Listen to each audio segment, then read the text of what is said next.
Instagram. Once we get this thing cranking.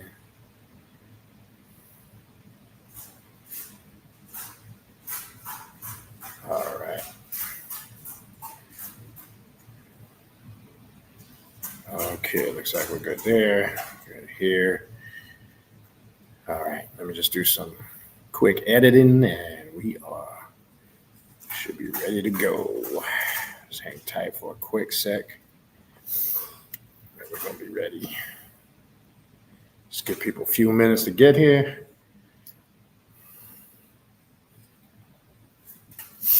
All right.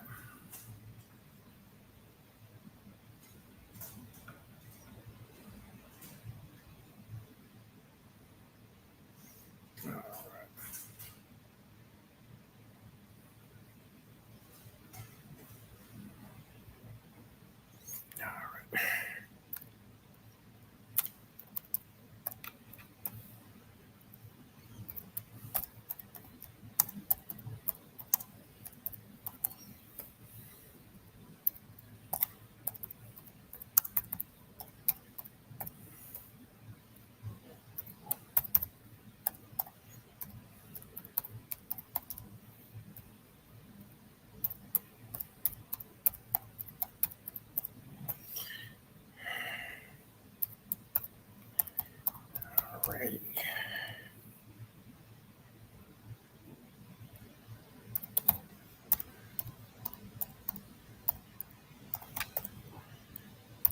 All right.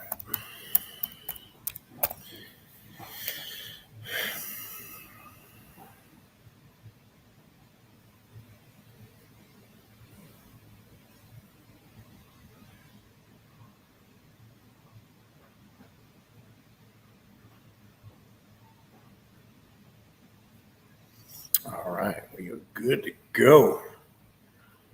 All right, back over here. All right, I'm gonna run through a couple quick announcements before we begin.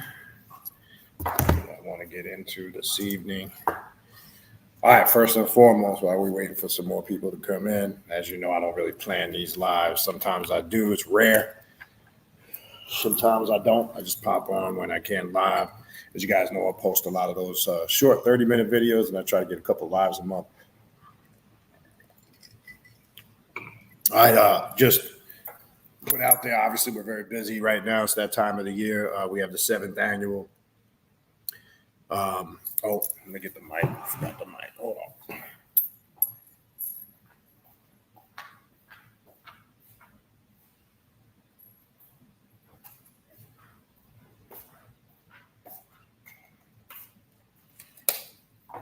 Let me put the mic in because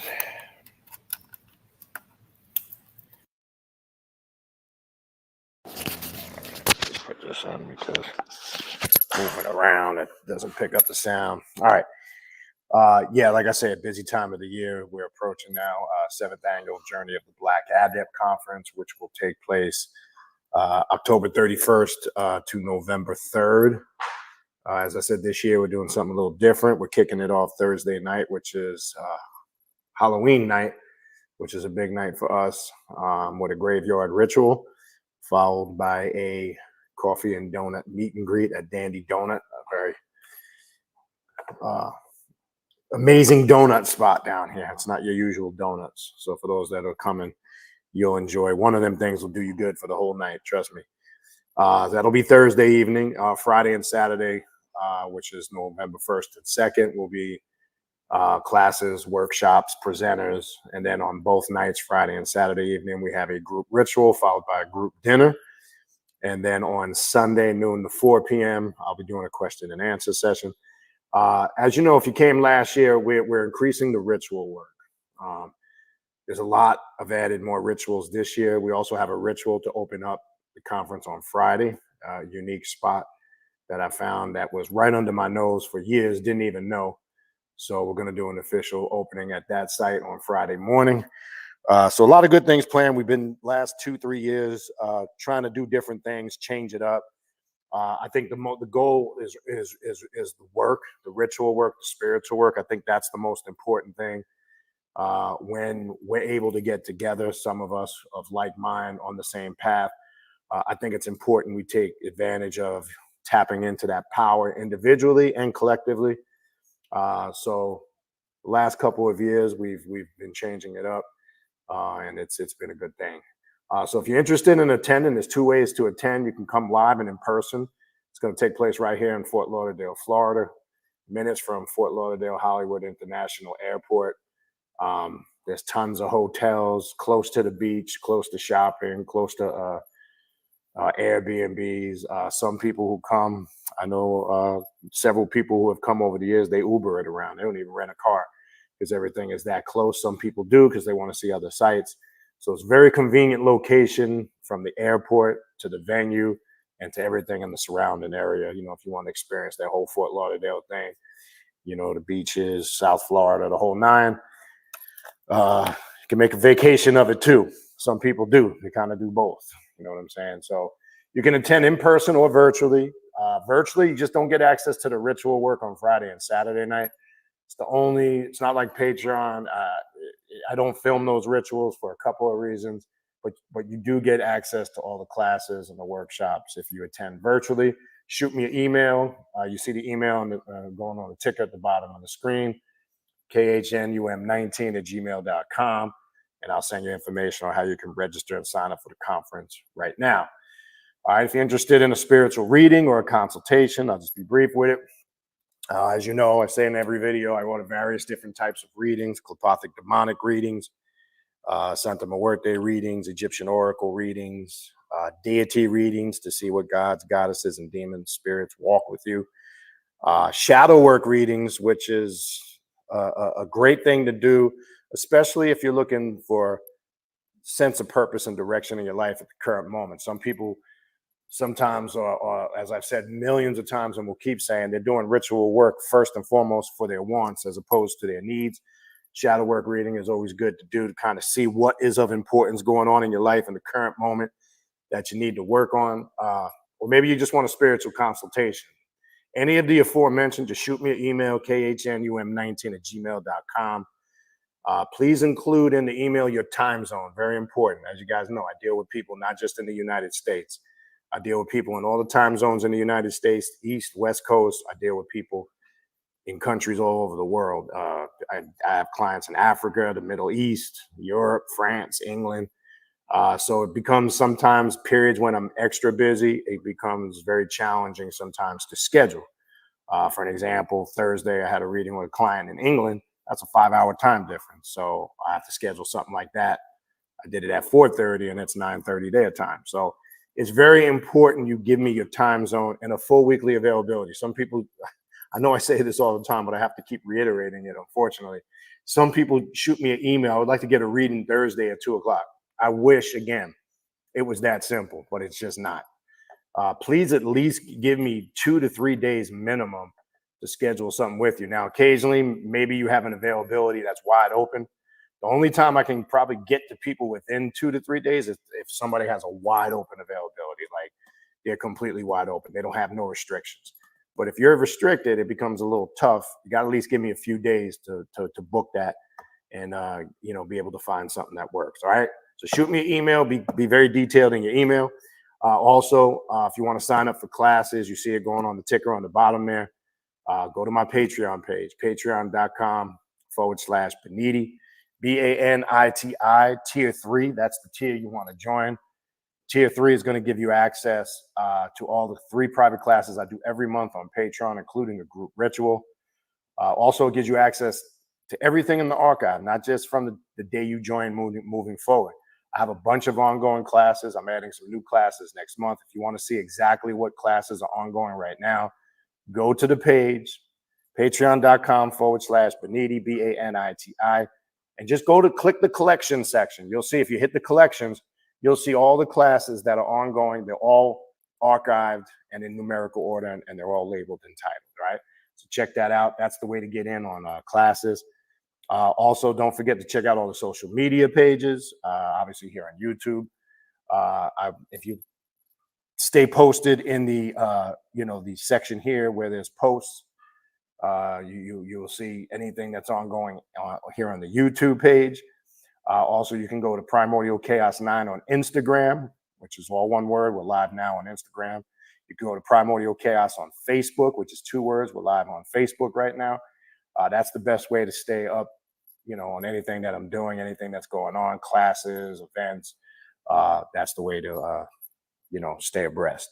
All right. All the links, you see the information going on the ticker at the bottom, but in case you forget anything I just said, all that information is in the description box of this video that you're watching right now. All right. Other than that, let's get into our topic for this evening. So this comes to mind. This comes up a lot on and off over the years. Initiation. Initiation is big in many different spiritual systems, not just the left-hand path or the occult, but I think it's a little bit different on what we do as opposed to traditional systems. Now, that could be ATRs, African traditional religious systems. That can be in any other type of dogmas or religious systems. It could be Buddhism. It could be Masonry, esoterical orders like Masonry, OTO. So the differences with a lot of those established things is they have certain rites that are established, set in stone, that cannot be changed. Now, I'm not saying that there's anything wrong with traditional initiation, right? Established initiation, because before I became, even during, I've gone through a lot of those initiations. I've been initiated in the Masonic Lodge. I've been initiated in OTO. I've been initiated in the Rosicrucian Order, been initiated in IFA, etc. The list goes on and on and on. So I've been through that process. So a lot of the stuff I'm speaking is from experience. It's just not from my opinion. Okay. Paulo Mayembe, Scratston. I mean, the list goes on and on. Those things help me to realize some people think when they go through traditional initiations that they've reached the plateau. They don't fully understand it. Some people think, oh, I'm initiated in this and that. I got a title now. Oh, that's it. I got it made. I'm special. I'm this, that, and the other. No, you're not. And I'm telling you this again from somebody with experience. Okay. And I'm sure there's other people out there such as myself. All right. Well, let me just say infernal blessings to everybody. I know I can't get to everybody. Young Finest, Steve Nunez, Goddess Isis, Jose, and anybody else I missed. So some people, I found out over the years, some people are more infatuated with the concept of being initiated than understanding and being initiated itself, right? Now, the difference with a lot of those initiations that I just mentioned, and there's probably others I forgot, right? I can't mention them all. You have to follow the rules and the guidelines, the restrictions, and all of the things that come along with it, okay? And you can't deviate from it if you want to stay a part of those systems. And I keep telling people this, one of the number one things I get emails on all the time is because people know my background in IFA, and people know my connection with /IFA, Santeria, etc. People always ask me about getting initiated in Santeria or IFA, this, that. You think I should do it, this, that, and the other. Can you refer me to somebody? No, I can't. First and foremost, when you came up under elder and you were initiated, for an example, if you had godparents, elders, high priests, you're putting your name on the line when you send somebody. It's the same thing in Masonry. When you vouch for somebody to be initiated, like in Masonry, you need 2 Masons to vouch for you, right? So when you're vouching for somebody or willing to, speak for them or willing to, again, vouch that they're legitimate, you're putting your name and reputation on the line, right? And I don't send anybody I would never send anybody to somebody that I don't really know. People think because they come on YouTube or shoot me an email, I don't know you from the back of my hand, right? That's neither here nor there. Even outside of that, where I'm at right now in my spiritual journey, I don't deal with that anymore. That's number one. Number two, even though I still have established relationships with some people in those systems, I would never send anybody that I don't really know to anybody. So no, I don't do that. So don't email me asking me that, because the answer is no. When you're going through an initiation process into those traditional systems, you need to find somebody you can work with hands-on. And I get it. I know depending on where you live, the areas are different. Sometimes it's not that easy. But that's not something you go through if you're not dealing with somebody hands-on. But outside of that, that's not really the point I wanted to make. The point I wanted to make is you have to follow the rules and regulations of those systems, and people don't understand that. You got people who want to be on the occult, and they think they're going to do some type of a traditional initiation and do whatever they want. That's just not the case if you don't understand. And that's why I say most people don't really understand the process of initiation in those systems because they're more infatuated with being initiated. Okay. So I want to get that part out of the way first. So what we do as far as occult left-hand path initiation is very different. And I'm going to explain. And I found a good piece of work in the Clipothry book by the Temple of Ascending Flame, even though it talks about Clipothic initiation, but really it applies across the board, whether it's Clipothic initiation. The thing that we do where does it differ? Okay. It differs because it's all about self. So when you're going through initiation on the occult and the left-hand path, I'm not saying there's in some systems, yes, there's group work you can do, but the most important initiation you'll find on the occult and the left-hand path is self-initiation. And I'm going to explain to you the process. I'm going to explain to you the knowledge behind that process, that thought, and then you're going to be able to see the great variance and difference of what we do as opposed to belonging to these systems. I know it's cool, you get a title. Again, I think people are more fascinated with getting some title, saying I'm initiated. And I'm telling you, I've been there, done that, got the t-shirt, and I was still hungry for more. I've served a couple of terms as Master Mason of my lodge. I've served two terms as the Master of the Rosicrucian Lodge in 2013 and 14. They're titles, that's all they are. And some people go into these organizations and groups thinking they're going to get some great secrets. It's not what you think, right? And I would probably say out of all of them, more leaning towards the occult and the esoteric, not more so towards left-hand path, but I would say the Rosicrucian order when you get into the temple degrees is probably some of the most significant information out of all the ones that I've experienced. But I found out on the first two levels, they kind of try to lull you to sleep to see if you're going to last. And then the real shit kind of kicks in on the temple degrees. And I'm a 12th degree temple Rosicrucian initiate. So I've gone through the whole thing. And that process takes about 7-8 years. And again, so when I'm talking, I'm speaking from experience, and I'm trying to share with you exactly. Now, again, I'm not saying my experience equates to everybody else's, and that's going to mean the same thing for everybody else, because it's not. What I am saying, long story short, if you decide to be a part of any of those groups or organizations or go through any of those traditional systems, such as ATRs, that's entirely up to you, okay? It's not about me validating or getting somebody else to validate it, but just understand what you're getting into, all right? So having said that, let's talk about, since I want to just run through that quick rundown to get an understanding, let's talk about now, what is left-hand path initiation into the occult? Do we deal with initiation on the occult and the left-hand path? Isn't it an important element of what we do? Most definitely, yes. And I've found left-hand path occult initiation practices are way more empowering than any group shit that I've been through in my entire life. And that's why I shared the rundown of my experiences. And everything I just said, if you go, I have it right here on YouTube.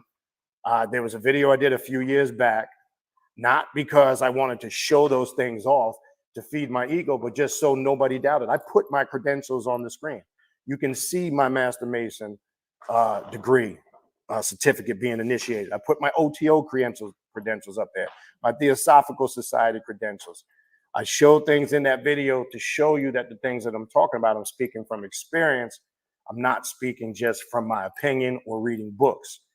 So initiation is an important part of what we do, but it is very different. So let's understand it. So again, I'm reading from a short section in the Tree of Clip Hop, all right, by the Temple of Ascending Flame. Even though this is talking about Clipothic initiation, but it really applies across the board. It's not just for Clipothic initiation because the process is the same. So let's run through it real quick.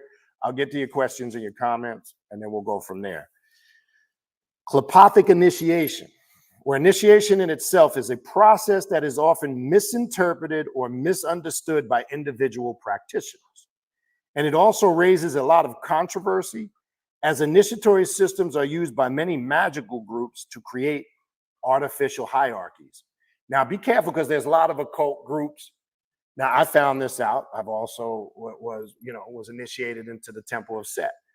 But that's a classic example, in my opinion. And look, I did a video on this when I left in June of 2019, explaining what's being described here, the hierarchy bullshit, the politics, people's egos. I'm priest this, I'm elder this, that. And you see that not just in the Temple of Set. I saw that in the Masonic Lodge for years.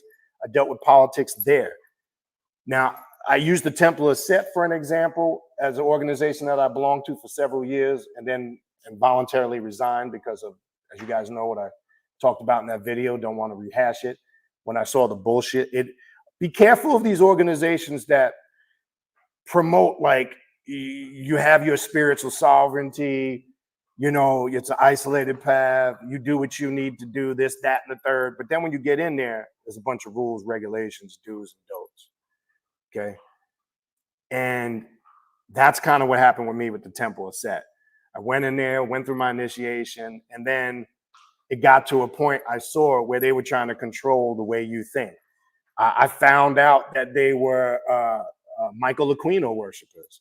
And kind of what set it off on the foot, I had questioned the Coming Forth by Night book, because that book that Aquino claims he was inspired to write, that Set appeared to him, the story is eerie, similar to Crowley having his experience with Alawas in ancient Egypt.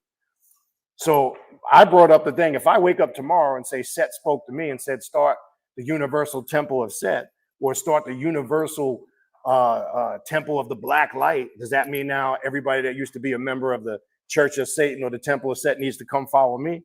You see the game? Be careful of con artists that come along and try to sell you their subjective experience. That's what it is. It's subjective. So if Aquino or the next member in the Temple of Set claims that they had some experience with Set and Set spoke to them, or we did now jump ship and follow that, that's my point. I had presented that and I was ostracized for it. Because as I said, I'm not following anything or anybody. I'm not bowing down to nothing or nobody. Okay? But these organizations like the Temple of Set claim you have this spiritual sovereignty freedom, but you really don't. They got a bunch of rules and regulations you got to follow, and you start to see it constricts your spiritual growth and evolution. And if we have the right, and the funny thing is they'll tell you to express your opinion, and it came up in a conversation like, what is it in the temple that you don't agree with? Don't ask me that question if you don't want an answer. Because I didn't join that group or any other organization to be told what to do. I'm the last motherfucker you're going to tell what to do. I can tell you that right now. You're wasting your time. Because I'm the type of person, the more you tell me I can't is the more I'm going to. Okay? So, long story short, I found out that wasn't for me. Be careful of these groups and organizations like that. Now, I'll say this in all fairness. I'm not saying there's a lot of good works that Michael Aquino put out. And I wasn't criticizing, because he obviously, well, he's transitioned on now. He obviously was a very intelligent individual. It came from a very high academic background, military background, had degrees in psychology. I mean, that's what he did in the military. He was an interrogator, right? As you see, his writings can be a little complex. He has a very high form of verbiage that he uses in his book. Sometimes I think it's overdone. I think sometimes it's explained over. But there's a lot of great works that he put out. So I love a lot of the books that he put out. Mind Star is a great book if you've never read that. So that's not what my point was. My point was, why can't we accept and belong to something, but we don't have to agree with everything that everybody else agrees with? That's just like me thinking that everybody that watches my channel is going to agree with everything I say. I'd be a fool to think that. And then not get mad when they don't, and then say, oh, well, if you don't agree with everything I say, then you can't do this, that, and the other. That's foolishness, people. So be careful of groups like that, because they on the surface they promote, and it looks good. And I'm telling you, if you've been on the Temple of Set's main website, the way they promote it is very appealing. It appeared to be on the surface of something that I wanted, and then I found out it's the same old politics and old man bullshit. There's a lot of old people in there holding on to positions that they're not going to give up until they die, basically. And there's a lot of members that even some of them go back to original members of the Church of Satan. Okay. And it's just the reality. I don't give a fuck what anybody else tells you. I'm telling you that from being there. So you can't disagree with me if you were not a member, you're not in there. You might have a difference of opinion if you are a member, and you have that right.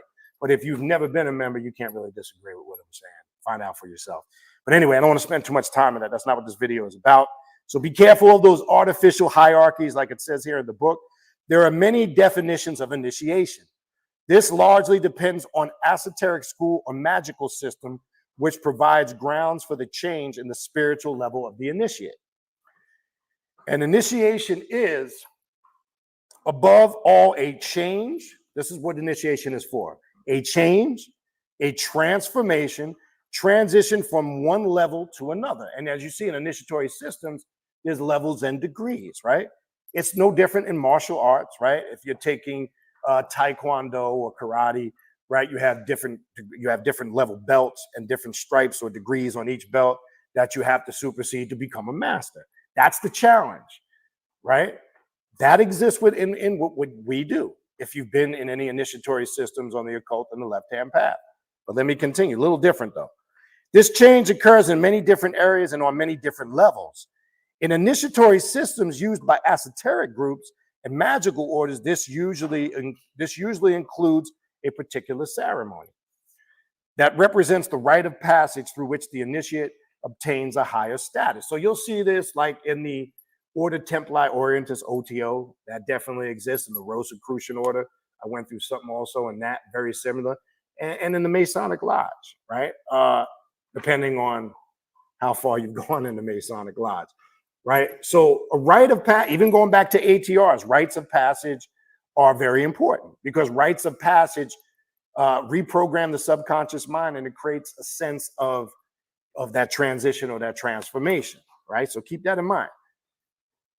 This is also connected with obtaining access to knowledge that until that moment was beyond the initiate's reach, right? So initiation also is obtaining levels of knowledge that you have not obtained yet, right? True initiation, however, is not a singular ceremony. Now, this is where it differs, because in a lot of those group initiations, that's kind of where it levels off. But it does not stop there in a singular ceremony, right? But a process that lasts for a certain period of time and confronts the adept with a particular mystical experience. This experience is personal, illumination, alchemical transmutation, spiritual transition that transforms the initiate's consciousness through a personal process in which the whole life and perception of the world is changed. So this is an ongoing process, right? But now we're getting to the core and the meat, why initiation, and what is different about a left-hand path initiation to the occult as opposed to a traditional initiation. Well, here are some of the things that are very, very different. Here we have to stress that there are many different levels of the mystical experience. And practically every day we are faced with events that influence and change our consciousness to a lesser or greater extent. Life itself confronts us with challenges that work as lesser initiations. And as I've said many times before, your whole life is a ritual. And you have to look at your whole life like that. So when you're faced with challenges in your mundane life, that's a ritual. Because the ritual is mastering and overcoming those challenges. And I told most people who are successful on this path, on the occult or the left-hand path, they approach their process in life as a whole. Their mundane life and their spiritual life is a ritual in its entirety.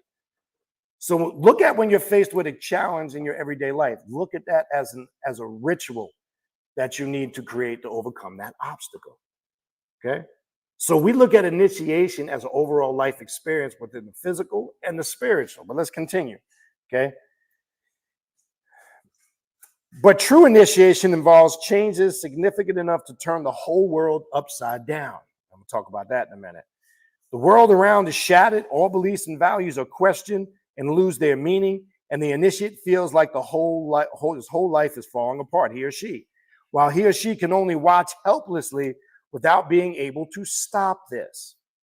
So here's what we do that's very different. This is very critical.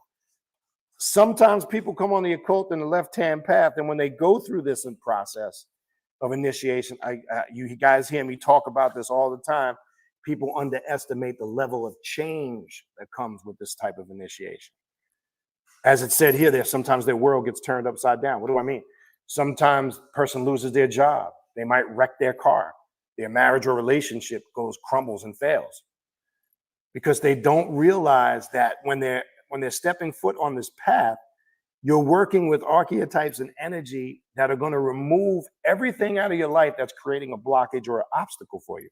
But some people don't realize, or they don't expect, it could be the current things that are going on in their life. Rather than look at the loss of the job or the career or their business failing, that's the spirit showing them that's not their path. But they're looking at it like, oh, why me? Why is all this negative shit happening to me? That's them showing you. Sometimes we're deceived or we're forced or we're indoctrinated into a way of life that we don't realize it. And I've seen this happen to many people. Literally, their whole worlds get turned upside down because they weren't prepared to embrace the change that was coming, right? And initiation, that's one of the key things, transformation and change. Well, if you understand that process, there's no way things are going to stay the same. So you should never go into the process thinking, what do you think? You're just going to do the initiation and feel all good, fuzzy and warm inside and don't think anything is going to start to happen around you? That's foolishness. That's why traditional shit don't really work, because it's more religious in nature. What we're literally doing, and I've used this concept to you guys many times before, I mentioned it in many videos over the years. You're basically coming to the altar and you're coming before these spirits saying, here I am, take me all apart again, destroy me so I could be rebuilt back again. Like almost like the $6 million man, right? Or the Bionic Man, right? You're saying I'm fucked up. Here I am. Tear me apart so you can rebuild me back together. So this is part of the initiation process that people fail to understand as far as what we do. This is not just you're going to do some ceremony or some nice ritual. You're going to get a title after when you're going to feel all fuzzy and warm and proud. And now I got a title and I'm master this or priest this or priestess this, that, and the third. No, initiation is way beyond that. That's why I told you guys titles don't mean shit to me. And I've had a lot of titles over the years and a lot of those orders. You don't ever hear me use them. I don't put them in front of my name. I've been plain old Baniti for years. Baniti just means teacher. That's it. You see these other motherfuckers over the years, people changing their avatars every couple of months. Set Heru Ankh Seti Pope Black Bitch. Yeah, it's just, to me, that's ego shit. Or some people do an online course for 7 days and get a certificate, and now they a healer, or they this, or they that, or whatever. To me, that's all feeding the ego. That's egotistical bullshit. Titles don't mean nothing. They're just that, titles. Okay? And sometimes people don't know how to fill a position. They let the position fill them. So just because you got a piece of paper from some online school or some 30-day course that you went through, that doesn't qualify you to be a master or have a certain title, this, that, and the other. To me, it's just, that's superficial bullshit to feed my ego. I want to feel important. Half of these motherfuckers on the internet calling themselves doctor, they ain't doctors of shit. Again, they went to one of these online schools or this, that, and the third, some shit you can do, and they get a piece of paper with a certificate that says doctor on it. Now all of a sudden they're a doctor. Doctor of theology, a doctor of this, a doctor of that. That, to me, again, that's ego shit, right? That doesn't mean, because you have a title in front of your name, that doesn't really mean you know shit. Because I've talked to many people over the years with titles in front of their name, and I found a lot of them don't know shit. I'm not saying all of them. I'm not saying there are people out there who have put in the work that have those titles, and they've rightfully so deserved to earn them. They've done it the right way. I'm not talking about those people. But nowadays, with the internet, social media, there's a lot more bullshitters out there. It's not like it was back in the day. See, back in the day, you couldn't do all this bullshit. Okay. You couldn't fake the funk like people do on the internet. Back in the day, when it was more face-to-face interaction, like I come from the school of being out on the streets. We used to, setting up tables, talking with people, selling books, having dialogues. I come from the era of doing classes in bookstores and venues where it was live question and answer sessions. So there was no bullshitting, right? Though that stuff still goes on, but now you speed it up to nowadays. Now you add the internet and all this other bullshit in. Now we got a lot of people faking the funk. I'm priest this, and I'm elder this, and I got a degree from the Mickey Mouse School of spirituality, and now I'm Dr. Such and Such. Come on, man. Stop. That's why I don't put no titles in front of me. And I could, and I've got the qualifications to prove it, but I just don't feel it's necessary. Who gives a fuck? At the end of the day, who cares? It's irrelevant. I started to realize as I grow, that stuff was not important to me no more. I don't care about any of that stuff. Because I've said before, I've talked to many people with those titles, and they know shit. I know people who've come on this path within the last year or so know more than some of these people walking around with titles for 15, 20, 30 years. Because they're more enamored, and they more mesmerized by what I'm elder such and such. I'm wearing a dashiki and a big pair of African beads, and I know more than you. Man, to fuck with that shit. Nobody cares. Nobody cares you got on your Mr. T starter Occult kit. Nobody cares. Okay? Just because somebody's wearing 5, 6 sets of beads and all these symbols around their neck, that doesn't mean shit. Okay? So let's not get caught up in that. All right? Here's where it gets good. Okay? The initiate goes through a breakdown, a dark night of the soul, when the ego is temporarily dissolved and consciousness is being rebuilt in order to enter further stage of spiritual ascent. So what happens as you go through an occult left-hand path initiation, the weak parts of your ego start to dissolve. As I said, not all of your ego is bad, but the deceptive parts of your ego start to dissolve. I'm the greatest. I know everything. Oh, I got the biggest dick in the world. Oh, I'm slinging the best pussy in the world. All that goes, I could beat everybody's ass. I'm the best. Oh, I know everything.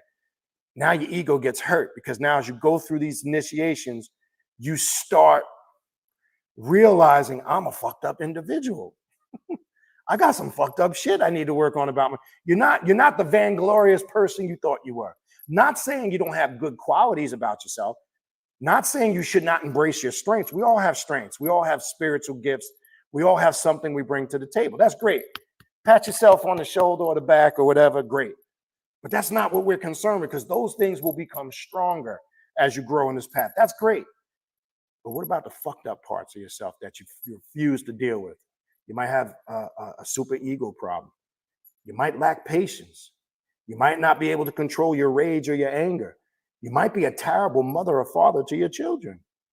You might be a terrible husband or wife to your husband or your wife. You might have certain addictions that you're in denial about, whether that's food, drugs, or sex, right? I can go on and on, okay? But in your mind, you don't think there's nothing wrong with you, right? And it's not just the fact that something being wrong. The issue is when you don't recognize it and it spirals out of control, okay? That's the point. And some people don't refuse to acknowledge that. They just think they're going to sweep it under the rug. So now the initiate is going through. This is where people always reach out to me and they say, I feel like I'm alone. Like, why do I feel this severe loneliness, kind of almost depressive isolation? And then they look at me crazy when I go, that's a good thing. It means you started the process right. And people think I'm crazy when I say that. What do you mean feeling lonely and depressed is a good thing? That's the beginning stages of the ascent. Okay? And if you don't feel like that in the early stages, then you didn't do something right. What that is the withdrawal process. See, everything that fed your ego is it's dissipating from you. So now the mundane self, the conscious self, the mortal self that needs something to sponge off of all the time to entertain itself, you're not interested no more. So now, as the weaker part of you starts to withdraw and this newer you starts to emerge, you don't know how to deal with it at first. And you feel like you're not yourself. You feel like different. You start to withdraw from everything in the world and everything around you. Some of the people you used to hang out with all the time, you don't feel them no more.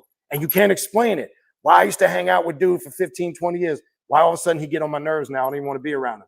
Or you could be a female. Man, me and her used to be girls. Now just sometimes the sight of her gets me nauseous to my stomach, and I don't know why. Am I crazy? Is there something wrong? No, there's nothing wrong with you. It's just your spiritual vibrational frequency is changing. It's going a whole different route. It's speeding up. You're vibrating on a whole different frequency. Their vibrational frequency and energy is in opposition to yours. So you're tapping into that, and it doesn't feel comfortable to you no more. So you start to withdraw from shit that becomes toxic to you on a spiritual level. Okay? And there's nothing wrong with that. The challenge, though, is some people can't fight through that part of the initiatory process. They struggle with it. Some don't know how to deal with it, and sometimes they revert and go back to doing what they used to do. Or they leave the path altogether. It's too much for me. I can't deal with it. It's too much pressure. Let me go back to spanking the tambourine in the church, hallelujah. And then they find an excuse. Oh, that's what it was. See, I should have never left the church. See, now I found Jesus, and they find Jesus even 10 times harder than when they were Christians the first time. So that was the fear and the insecurity that they couldn't master and overcome. So let me run back into the church and start spanking the tambourine, catching the Holy Ghost, put money in the collection basket, and singing Shamalama Ding Dong. I'm catching spirits. And now, oh, see, this is where I should have been all the time. No, it wasn't for you. You started to tap into your true self, and the real you started to emerge, and you couldn't deal with it. So you needed to go back to the spook god that you were worshiping prior to coming on this path. That's all that shit is. People think, no, see, I had to go through that to learn that I should have never left in the first place. No, it's the complete opposite. Trust me when I tell you. Right? Many are called, few are chosen. The loss of the ego creates inner emptiness, which often results in psychic and emotional damage. I feel depressed. Why do I feel so lonely? Why do I just not feel right? Why is it I'm just not feeling like my old self? That's the weaker you withdrawing. And the lesser you is fighting the higher you trying to gain control. And you're caught in the middle because your emotions get all tangled. You're trying to figure out what the fuck is going on within me. But if you stay the course, you'll start to see, once you ascend and master that, and we say ascend in a metaphorical sense, you're not going anywhere up there. You're ascending past the situation, right? Because as above, so below, as within, so without. So there is no above, there is no below. There's only within, without. It's all one continuous thing. I keep telling people that. The spiritual realm is interwoven around you. Stop thinking there's something up there and something down there. Movies like The Matrix were trying to show you that shit. You can penetrate the veil of the Matrix, right? They always show it like in some liquidy substance. When you speed up your spiritual vibrating frequency, you can just put your finger through it. The spiritual world is interwoven around you. What we're calling the spiritual planes is interwoven around you. As above, so below, as within, so without. People think, well, as what goes on up there goes on down here. There's nothing up there. There's nothing down here. Are you really going into outer space when you go up?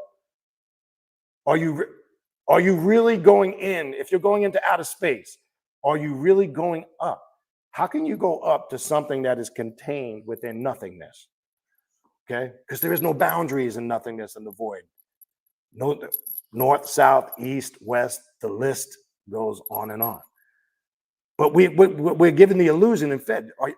If you get on, you're going to think you are, because basic science, earth science is going to teach you that. Gravity and all, I get all the basics, but the thing is, are you really going up? Go back to the 7 Hermetic principles. Nothing ever moves, nothing ever rests. Things are constantly vibrating. And people don't understand that principle, right? The doctrine of polarity. What's that old saying in science? What goes up must come down. So the question again is, are you really ascending when they literally talk about ascending? So this is where the spookism comes in with religion. Let me create in the mind of individuals that there's some spooky place called heaven beyond the stars and the clouds and somewhere way out there, way up fucking high somewhere. And then let me feed them a fairy tale that there's some old white guy with a long gray beard just sitting on some throne somewhere up in the clouds, way beyond the slow, past the clouds or whatever.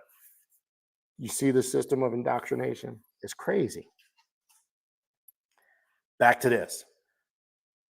Emotional damage, depression, despair, lack of self-confidence, inability of self-judgment, or fear of the surrounding world.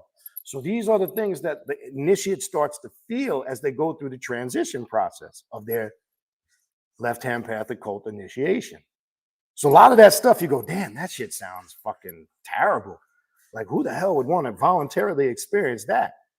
It's called the stages of growth, people. I've done video years back that nobody understood. Must we suffer to grow on the left-hand path? Not suffering in the traditional sense, like in religion, where self-inflicted, oh, be poor, it's okay to be poor. you's going to get something in the afterlife. No, not to accept the poverty mind state. Suffering, change. Change can be a form of suffering, especially when the individual is new to that change. That's what I was trying to tell people years ago. You must suffer to grow on this path. And suffering also leads to personal sacrifice. Because through that suffering, you will sacrifice certain things that you've never sacrificed before. And people just don't get it. So if you think you're just going to come on this path and do a ritual and there's not going to be no changes like that, you're fooling yourself. This is not the path for you. Okay? Not the path for you. Okay? You must suffer and sacrifice to grow on this path. Okay? It's part of it. Let's continue. This is experienced as loss of something undefined but valuable, a desperate longing that cannot be suppressed or satisfied.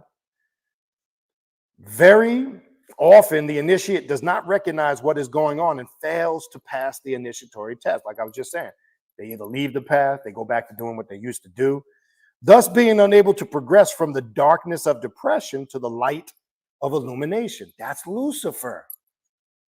Lucifer, the light bearer. Why is Lucifer referred to as the light bearer? I told you, he is the only mask of the adversary that represents light and darkness simultaneously, right? One must go into the dark to do the work of the light. Okay? One must go into real darkness to gain light. Light being intellect or knowledge. That's Lucifer. Lucifer brings to the initiate, to the individual, to the adept, the harmonization of light and darkness that the adept needs to master themselves. Okay? So you can't just have light without having darkness, right? You can't just have darkness without having light. So I want to put that's a misconception a lot of left-hand path practitioners make. Everything is dark and gloomy and darkness. I'm so dark and I'm vampiric and hoo-hoo, boo-hoo and all this shit. That's not what true occult left-hand path work is about. It's about the harmonization of light and darkness, but knowing the chaos and the darkness existed first. Okay? If you are, if you practice Luciferian magic and you practice Luciferian spirituality, that's what it's about. That's what's at the core of it. It's about understanding the right level of light and darkness that you need to master yourself. So you can't go dark and hard all the time. But yeah, man, I did all this clip-hop work, man. And I'm a master vampire magician and blah, blah, blah. Well, what are you doing to ground and cleanse yourself? What vibrational energy, frequency, archetypes, and deities are you tapping in to also harmonize that process out? Okay? So it's a combination of both. Okay? It's not, and this is what Lucifer represents in the archetype of what Lucifer represents, right? The light bearer. Why? If it was all about gloom and doom and darkness and, and let's not get something twisted. People will equate Satan, the devil, and Lucifer all in the same equation, not understanding the masks of the adversary. They're not the same thing, okay? Regardless of what you hear reading books, people make that huge mistake. It depends on the spiritual system you're coming from. You're talking about different masks of the adversary, right? There's many manifestation or masks of the adversary. But anyway, let's not get sidetracked. I'll come back to that. I know that came up with this. Let me get through this. I'll get to your comments and your questions as soon as we're done with this. All right.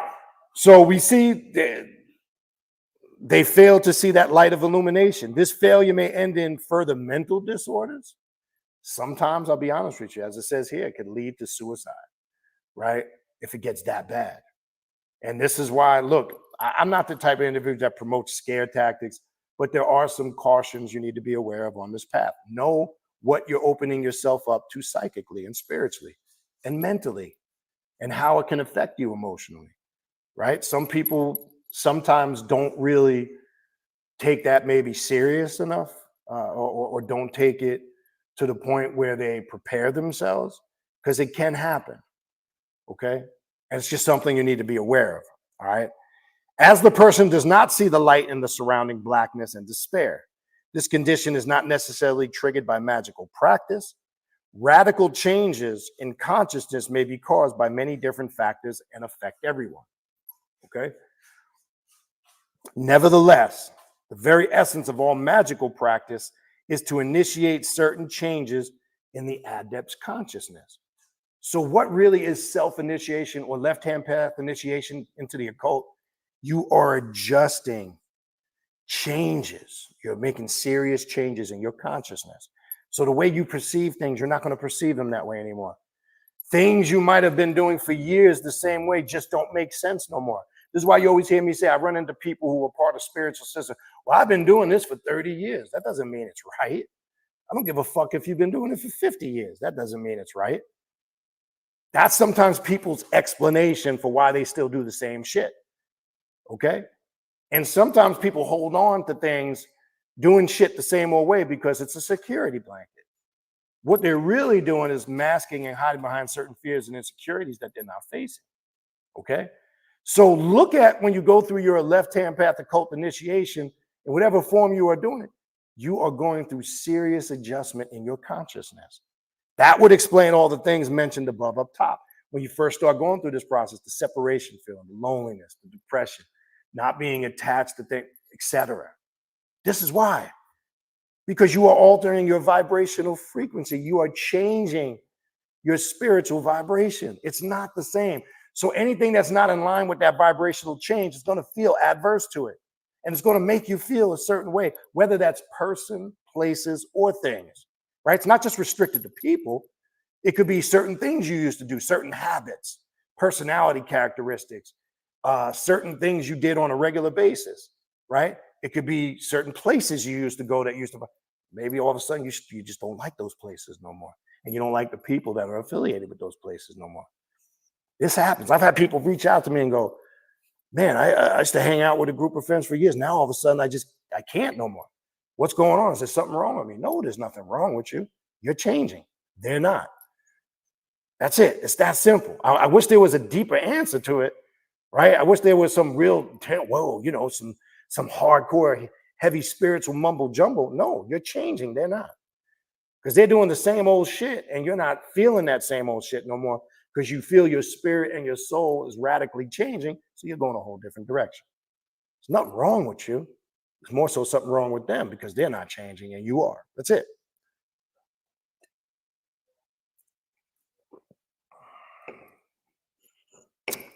All right, let's continue.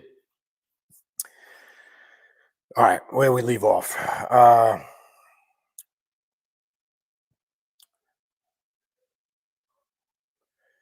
right. Nevertheless, the very essence of all magical practice is to initiate certain changes, this is where we left off, in the adept's consciousness. Therefore, when taking first steps on a magical path, we have to be aware of the consequences. It is for a reason that magical initiation has been described in many cultures and traditions by means of death symbolism. And this is where people get a little bit confused. The death current is not what people think it is, whether you're dealing with necromancy, whether you're dealing with ancestral veneration, working with the spirits of the dead.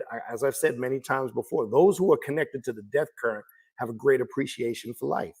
And what we're calling the realm of the dead is not the realm of the dead. That's the realm of the eternal living.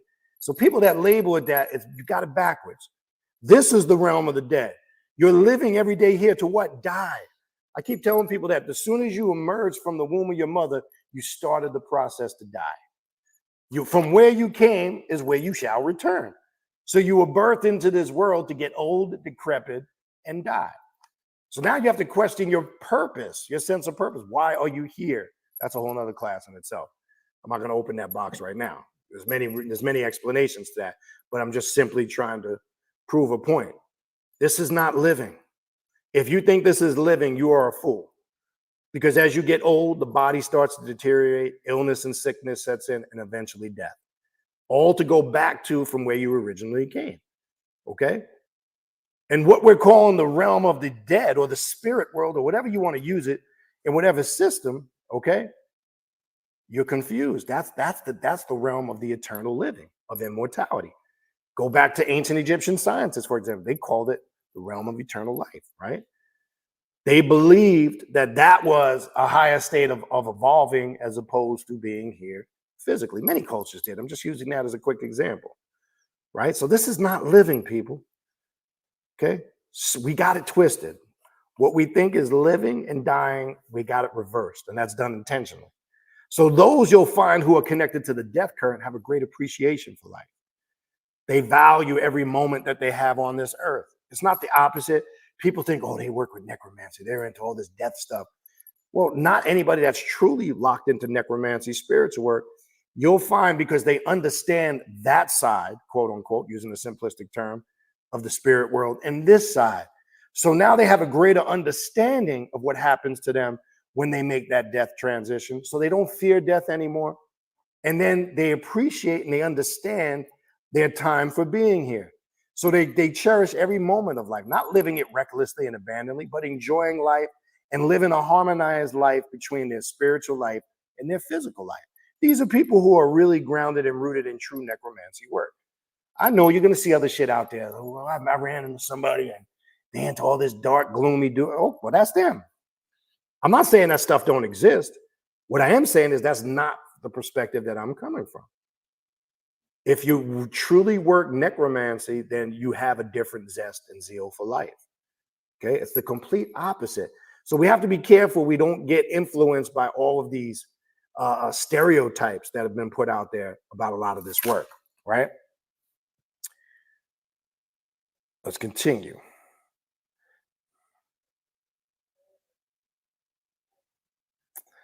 It is for a reason that magical initiation has been described in many cultures and tradition by means of death symbolism. That's where we left off. For instance, candidates for shamans were torn apart by spirits and their body parts were devoured in the initiatory process. In alchemy allegory of initiation, we encounter the concept of negrido, the blackening, which is the first phase of alchemical process in which all ingredients are dissolved and left to putrefy. In psychological terms, this concept corresponds to depression, the dark night of the soul. And in magical symbolism, this signifies the death of the soul, which is to be reborn and empowered through the initiatory process. Okay.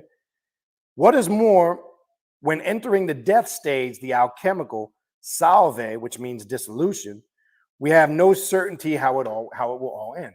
Anybody that thinks, or any religion or dogma that thinks they can explain to you exactly what happens to you at your time of death, they're full of shit.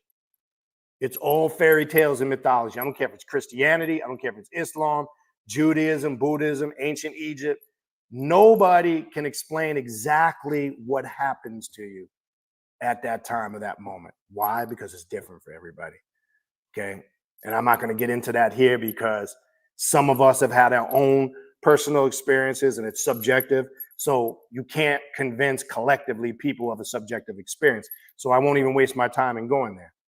But what I will say is nobody, I don't care what dogma, I don't care if it's the Tibetan Book of the Dead, I don't care if it's the Bible or the Quran, it's all fairy tales and mythology. Okay, it's bullshit. Okay, I don't care. Well, I know somebody. Well, many people have had near-death life experiences. Some of it legit, some of it bullshit. We see some of the shit they feed on there. And then I saw this white light and I came to this light. And then I saw a man with long hair and a beard and it was Jesus and he spoke to me. All right, maybe so. But that's your personal experience, right? And it's subjective in nature. It's just like how many Catholics worldwide have seen an apparition of the Blessed Virgin Mary, right? And describing it the same exact way as if that's supposed to be validation. Right? You can't be the Vatican and you can't be the creator of the images and then superimpose those imagery. And then that's the methodology you use for validation. That's crazy to me. Right? Because they put the face on God that they wanted you to see and they stamped it in your subconscious mind. Right?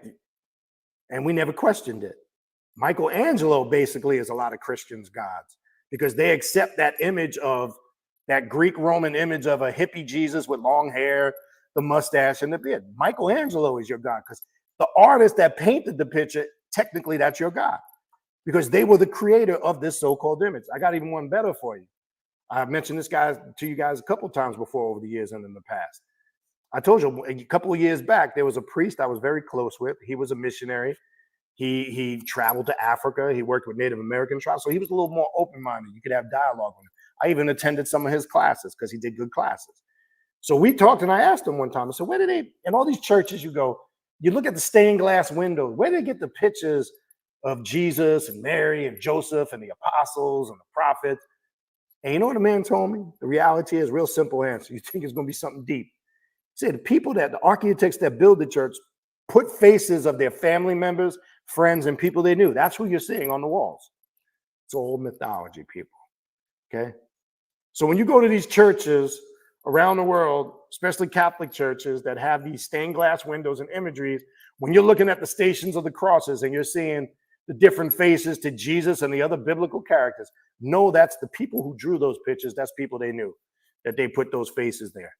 Okay? Come on. I mean, anyway. But let's keep going. All right. What is more, when entering the death stage, the alchemical salve, which means dissolution, we have no certainty how it will all end, is where we left off.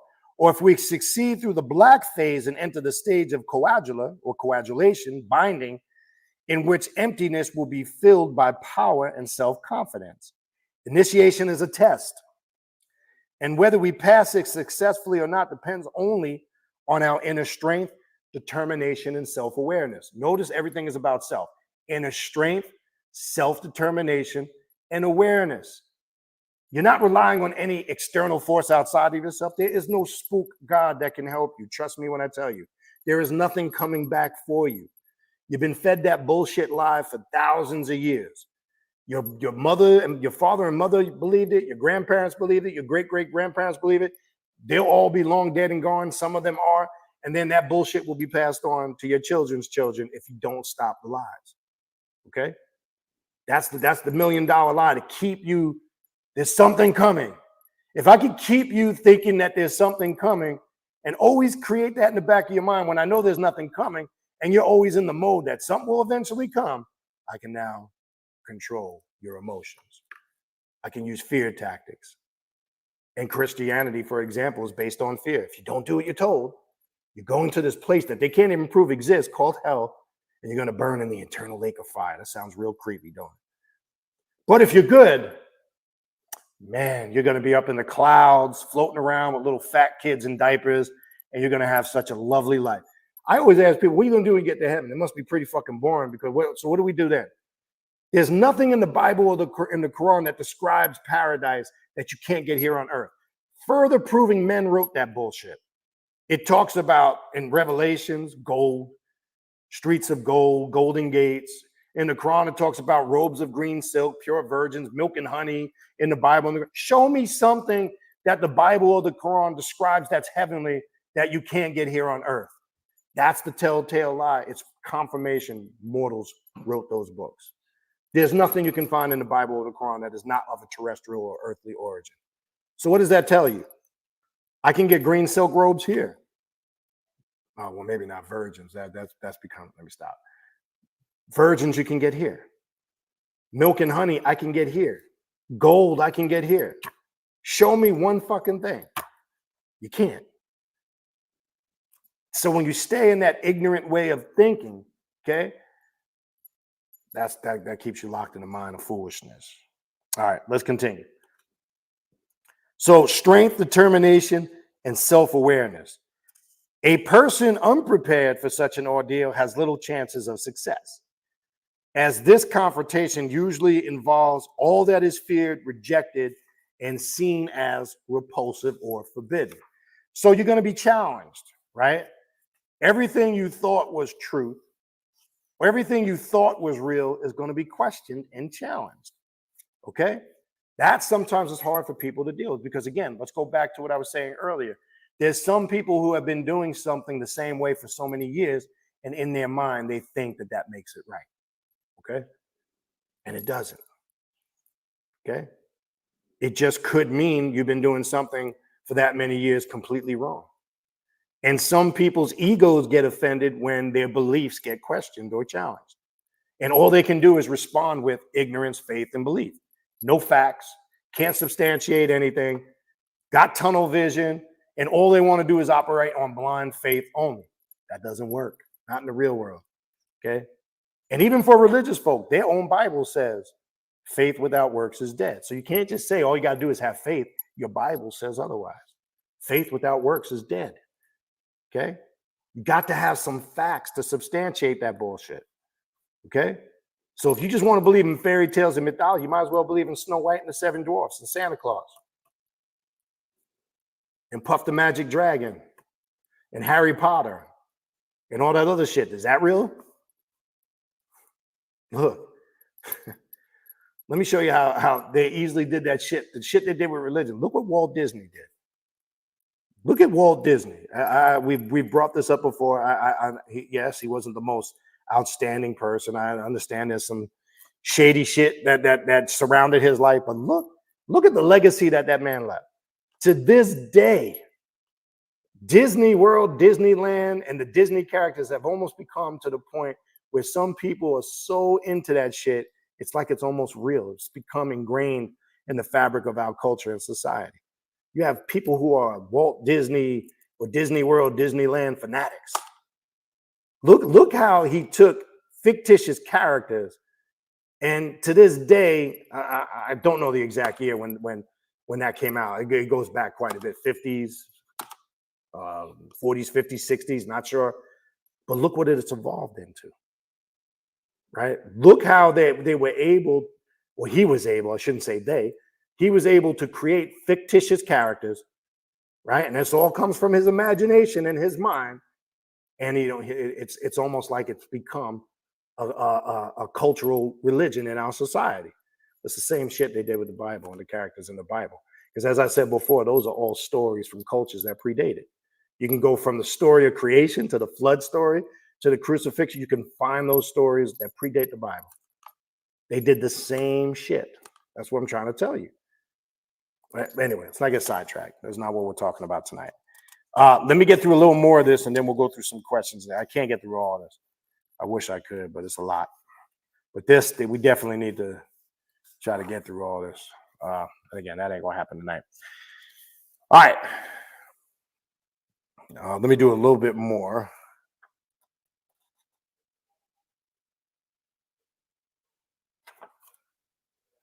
In the descent into the personal underworld, confrontation with their own dark side. This is what we call shadow work, people. Dealing with the shadow self, which you're taught in many other spiritual practices to ignore, to avoid. And the reality is your shadow self, if you don't address it and deal with it, can either uplift you or destroy you. See, most people like to think they don't have no, again, as I was saying earlier in the beginning, most people like to think they don't have anything wrong with them, right? Most people don't want to face their true selves. So they go mask it, they hide from it, they sweep it under the rug, they try to pray it away, meditate it away, and it doesn't work. With resistance comes more persistence, okay? So in order to truly master yourself, you must master all your weaknesses. Going back to what it mentioned earlier about the shaman part of things. If you're familiar with how shamanism works and how an individual has to go through a shaman initiation to become a shaman, they must face every aspect of themselves. Every personal demon that they've created within their subconscious mind, all their fears, all their anxieties has to be faced in order for them to show and prove that they are worthy to be a shaman master. Right? Well, your self-initiation or your initiation or left-hand path initiation into the occult has some level of shamanism to it, big time. Because all those things I described earlier is how the shaman feels when he's going through his initiatory process. So these are things you must consider. Now, I hope now the picture is becoming even more clearer. What we do in our initiatory process is way different from what everybody else does. Oh, it gets better. All right, initiatory system is based on the Kabbalistic tree of night, right? When dealing with the Klippa, for an example, known as the tree of death. Now, really, this applies across the board when you go through a left-hand path occult initiation. However, it is not possible to speak about the tree of death without speaking about the tree of life, as they are both complementary sides of the same model of the universe. Two parts of the greater whole. Initiation through the Klipathic tree is at the same time initiation through the bright side. It is the descent into the depths of the soul through successive levels of the tree of death. Now, again, this don't just apply to Klipothic initiation. This applies to initiation across the board. You're going into the inner depths of your subconscious mind, not your conscious mind. Your conscious mind is everything that was programmed or fed on the mundane level. And that started at a very early age in your cultural upbringing, your educational and society upbringing, and of course, your religious upbringing. You were indoctrinated, spoon-fed, and taught what to accept, and it was ingrained in your consciousness, and you were programmed to accept and believe it until you came to the realization where you said, this is a bunch of bullshit. It's time to bring about a change. That was the moment, quote unquote, that you woke up from your deep sleep. And you said, enough is enough. I'm not believing in these fairy tales and mythology anymore. I don't believe that snakes talk to women in gardens. I don't believe that somebody just poof, snapped their fingers and parted the Red Sea. Okay? I don't believe in these fairy tale stories anymore. It's ridiculous. It's comical. This is for children, not for grown-ass adults. I don't believe serpents have a voice box that can talk to women in the garden. Just what is that story really talking about? Okay? It doesn't make sense, people. And then you talk to certain people about it. You're dealing with somebody who thinks those stories are literal. Some think they're allegorical. Some will pick and choose what's convenient for them. But if you believe that that is the infallible entire word of God, then you have to take it all literally, whether you like it or not. And when you do that, you set yourself up for ultimate failure. Okay? Very easy to break that methodology apart. Okay? So, it is the descent into the depths of the soul through the successive levels of the tree of death, representing the alchemical salve, and it is the reconstruction of the soul through the seraphic light of the alchemical coagula. Now, this, again, doesn't just apply to say, even though I'm using a section here on Klipothic initiation, this is initiation itself, period. You're going into the deep depths of your soul. That is the very essence of who and what you are. Okay? When you tap into the very essence of your soul and you bypass all the other bullshit, the real you starts to emerge. And you've been suppressing the real you from day one since you were birthed into this physical world of lies and deceit. Okay? Because unfortunately, a lot of us, we weren't given a choice. We were told. We were indoctrinated. We were placed in conditions and environments that dictated to us how we should feel, how we should think, what we should accept as truth, what we should wear, what we shouldn't wear, what you should eat, what you shouldn't eat, and the list goes on and on and on and on. So they've already established a system of what they consider the norm, or I say conformity. And you think you have choices, but like I said, you don't. For an example, if you say, I'm going to get up tomorrow, I'm going to go to the mall, I'm going to go buy a pair of sneakers. Man, there's so many stores in the mall that sell sneakers. I got a million choices. No, they laid out the choices for you. Because when you go to those stores, they all pretty much have the same shit on a whole, pretty much the same shit in there. Might vary in price, maybe in style, but they're all the same brands. You're seeing Nike, you're seeing Reebok, you're seeing this, that, and the other. So you think you got choices, but you don't. They laid out all the choices for you. You got options. That's different. Okay? Options is what's placed in front of you. This is it. These are the options you got. A choice is something you create on your own solely without being influenced. That's a true choice. That's true exercise of free will. But you don't really have that in that case. You have options that they put in front of you. Their choices, right? You have to buy one of the brands they laid out in their stores. You have to buy one of the brands that they run commercials and ads for. So it's a systematic control of thinking, and it goes beyond controlling every single aspect of your life. From the food you eat, they pump commercials all day. You see commercial, McDonald's, make it look so succulent, you know, slow motion. He's putting the Big Mac to his face, and the Big Mac sauce is dripping down his face. They get a close-up of the Coca-Cola cup, and you see the cold bubbles dripping off. Some of you motherfuckers is going to McDonald's right now. You see the cold bubbles dripping down the cup. Then they show the box of fries. You ain't never been to McDonald's and seen every fry standing perfectly neat, straight, standing up. They look perfect, golden crisp. He pulls it out, does like this side profile and puts the fries in his mouth. It's all programming, people. If you ever go to McDonald's, they serve you a bag of shit. right? Fries is greasy, food's nasty, the whole nine. But this is how they program you. You know, it's even deep. Don't front. You might be up watching TV late at night and see a commercial for ice cream. You wasn't even thinking about ice cream. Now all of a sudden you crave ice cream. They program you through symbols. Let me show you, and I'll do it right now, real simple. Don't lie to yourself. Be real. If I say McDonald's or you see the golden arches, to show you how the mind connects with symbols, as soon as you see the golden arches, be honest, what do you think about? Big Mac, hamburgers, French fries. Because the golden arches is synonymous with the food that they serve. You can do that with any symbol, car symbols, any product that they're promoting, they communicate to you and program your subconscious mind through symbols. And it's happening when you're out driving about all the day and you're looking at signs and you're looking at storefronts and you're driving by a shopping center and you're looking at the sign. All of that is programming you, whether you're conscious of it or not. Okay? Even sport teams. If I look at this symbol, New York Yankees, if I'm really a Yankee fan, I could start reminiscing, going back to the 70s to the present day. It brings back, it conjures a lot of my experience going to games, certain moments, etc., all linked to that symbol. It's no different when we take a sigil on this path, we do a sigil meditation, or we use it as a symbol to open up the portholes or the gateway to our subconscious mind. No different. They know this. This is why symbols are a critical tool in programming, and it's in all religions, right? You see a crucifix, death, right? I always tell people if Jesus slipped in the tub and died, would they be hanging a bathtub around their neck? Just saying. The cross is a symbol of death, not life. Don't let them bullshit you. You see crosses in churches where there's mentally dead people. You see crosses in cemeteries where there's physically dead people. You also see crosses in seminaries where there's more mentally dead people. Okay, that's the reality. Cross is not a symbol of life. Who wants to wear a symbol of a man being nailed to a piece of wood as if that's some noble shit?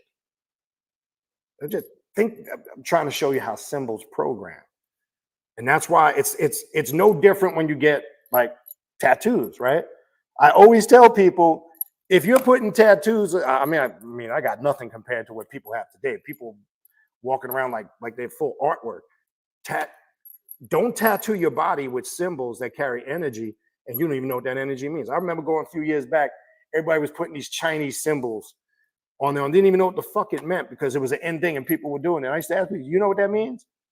Why would you tattoo that on your arm if you don't know what it means, or your chest, or another part of your body?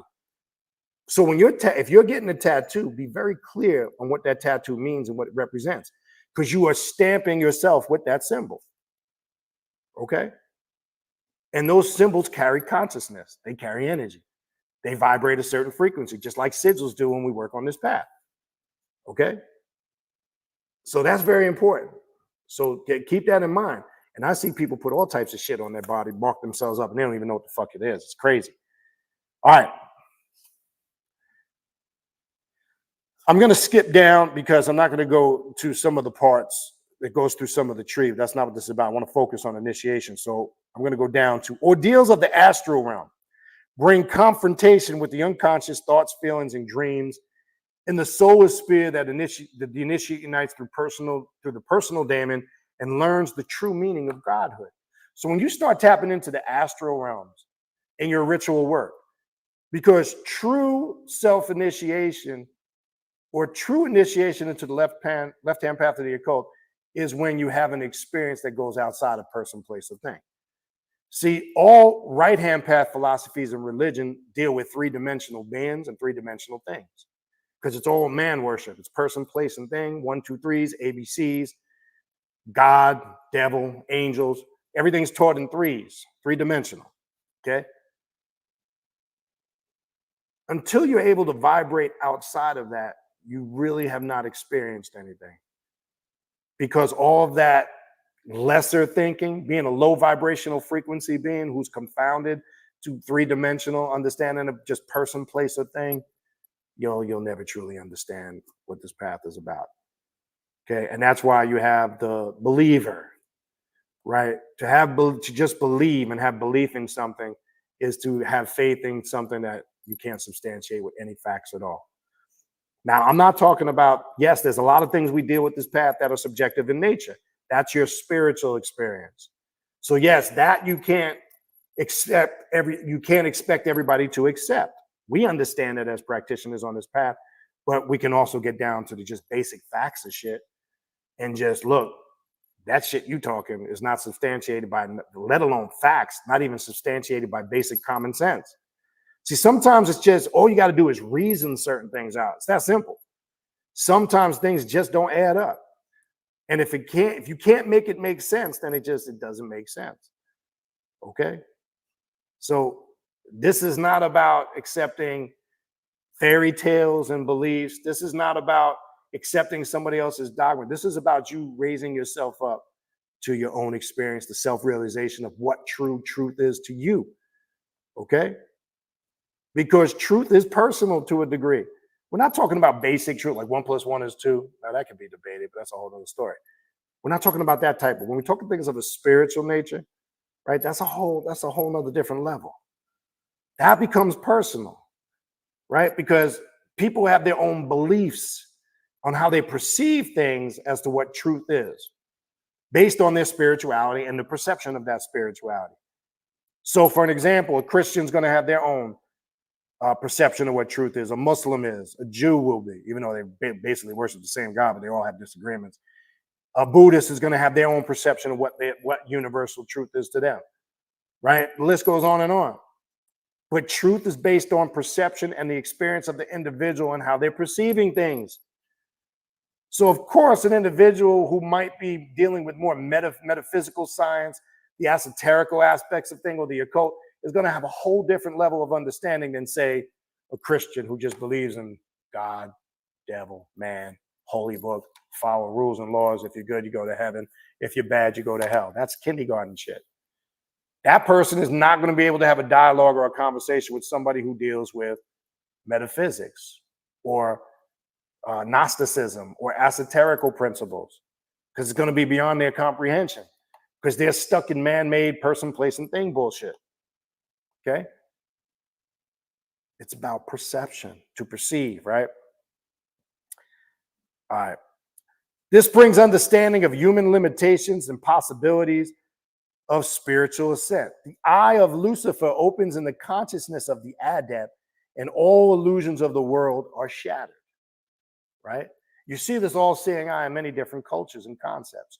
You see it, the all-seeing eye of Ra, the all-seeing eye of Heru. You see it in the Masonic Lodge. They say the grand architect of the universe, the all-seeing eye of God, or the creator, right? So what that represents, it's symbolic of an opening of higher states of consciousness. And all systems of true initiation have that representation there. Okay? So this is something important for us to understand. What time we got? All right, let me finish this last page here, and then I'll stop and take some questions. I want to run too late. All right. Gazing into infinity, the initiate forms his own definition of creation. Finally, the path leads into the void, the very source of all manifestation, the womb of the dragon. Each successive initiation on the path is different, and each brings a new transformation, a new change in the consciousness of the initiate. So when you go through initiation on this path, it's not something that's momentarily. It's something that is ongoing and continual, and it affects you consistently as you move forward and evolve on this path. So we're talking about consistent and constant change. And initiation should have long-term effects in a good way for your personal transformation. So no, it's not just what you did in the moment. It's what you did in the moment that brought about the change that's going to continue to resonate over a long, quote unquote, a long period of time. So the change and the effects are continual. Okay? So we don't just look at initiation as something we did in the moment. We look at it as something that's going to impact us continually. Okay? All right.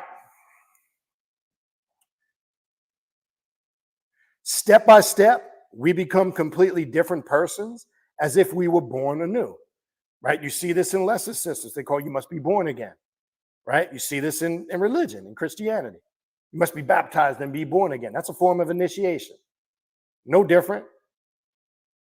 You must be baptized. Well, they're confused. Is it by water or is it by fire? That just depends on what sect of Christianity you're talking to. Because there's many sects of Christianity, like there's many sects of Islam. Because they all worship the same God, but they all at odds with each other. My sect of Christianity is right. Yours is wrong. I'm a Seventh-day Adventist. I'm a Jehovah's Witness. I'm a non-denominational Christian. I'm a Catholic. I'm a Presbyterian. I'm Episcopalian. Shit, there's going to be a long-ass line in heaven. I just want to know which one is right. Because here's the fucked up part about it. Jesus never referred to himself as any of those things. And you only find the word Christian one time in the Bible, in the book of Acts. And it was used as a mockery. Okay, in Acts 26, I believe, where it says the disciples first started teaching in Antioch, and they were referred to as Christians by the people in Antioch as a mockery. Christ never called himself a Christian. Christ never referred to himself as Christ. Matter of fact, if you read Matthew 5, he said, beware of those who come saying, I am Christ. Christ is a Greek word which means Christos. He was never referred to as Christ. He was referred to HaMashiach, or the Messiah, the anointed one. Right? Where's this Christ shit come from? When I get into Paul's teachers, I'm not going to get into that now. Take the esoterical occult Bible study class I teach. I'll break all that down for you. Okay? Your modern day Christians are Paul worshipers. They do not follow the teachings of Jesus. They follow the teachings of Paul based on a vision he had on the road to Damascus, which he contradicts himself 3 times in the book of Acts, exactly what took place. Right? He goes against everything Christ said. Christ clearly said to his disciples, go not unto the Gentiles or the Samaritans, but go only to the lost sheep of the house of Israel, Judah only. He did not come for the whole entire world. He never said that. Paul says this later in his books. So either Jesus was confused when he first came, and he told the disciples, even when they sent them forth to teach, go into the lost sheep of the house of Israel, Judah only. Read the story of the woman in Canaan that came to him in Matthew, and she asked and begged him to be healed. He said, woman, is it meet to take the bread of the children of God and give it to dogs? She said, yes, Lord, but dogs eat from the crumbs that fall from the master's table. And then people will go, well, he wound up healing her anyway. No, he said, great is thy faith, woman, go. You are healed. He didn't do shit for her. She had so much power and believed on him, but he refused to deal with her because she wasn't of his bloodline or her seed or his seed. People don't want to talk about that. Where does this shit come from that Jesus came to save the whole world and he came for everybody? Show me that out of his mouth. Not in Paul's books. You cannot find that nowhere out of his mouth. You can look all day, you won't find it. Yeah, you can find it in Paul's books. So again, he said, I come not to destroy the law, but to fulfill it, right? And then people will say, well, his crucifixion fulfilled that law. Then all of a sudden, Paul says we do away with circumcision. It's pure confusion, people. It's pure confusion. I don't know where they're getting this stuff from. So who's the lost sheep of the house of Israel? Judah. Right? How do you know that? All you got to do is go into the 2nd book of Kings, chapter 17, and it clearly tells you. All of Israel was destroyed except for Judah, which would take seed, root, bear with, would take seed and root upward and come later. This is who Jesus was sent to. And he made that clear. This Paul shit that comes afterwards, I don't know where that stuff comes from. That's Pauline Christianity. And there's a lot of contradictions in it. And most of your Christians today are Paulites. Okay? They don't follow the teachings of who they call the man they call Jesus in the Bible. They think they do, because if you look, 90% of the shit they quote is Acts, Galatians, Ephesians, letter to Paul to the Corinthians. 90% of the shit. And then, I don't even want to get into the synoptic gospels. That's a whole nother story. But anyway, let's not get sidetracked. You get my point. All right, let me finish this last section, and then we'll go to the chat.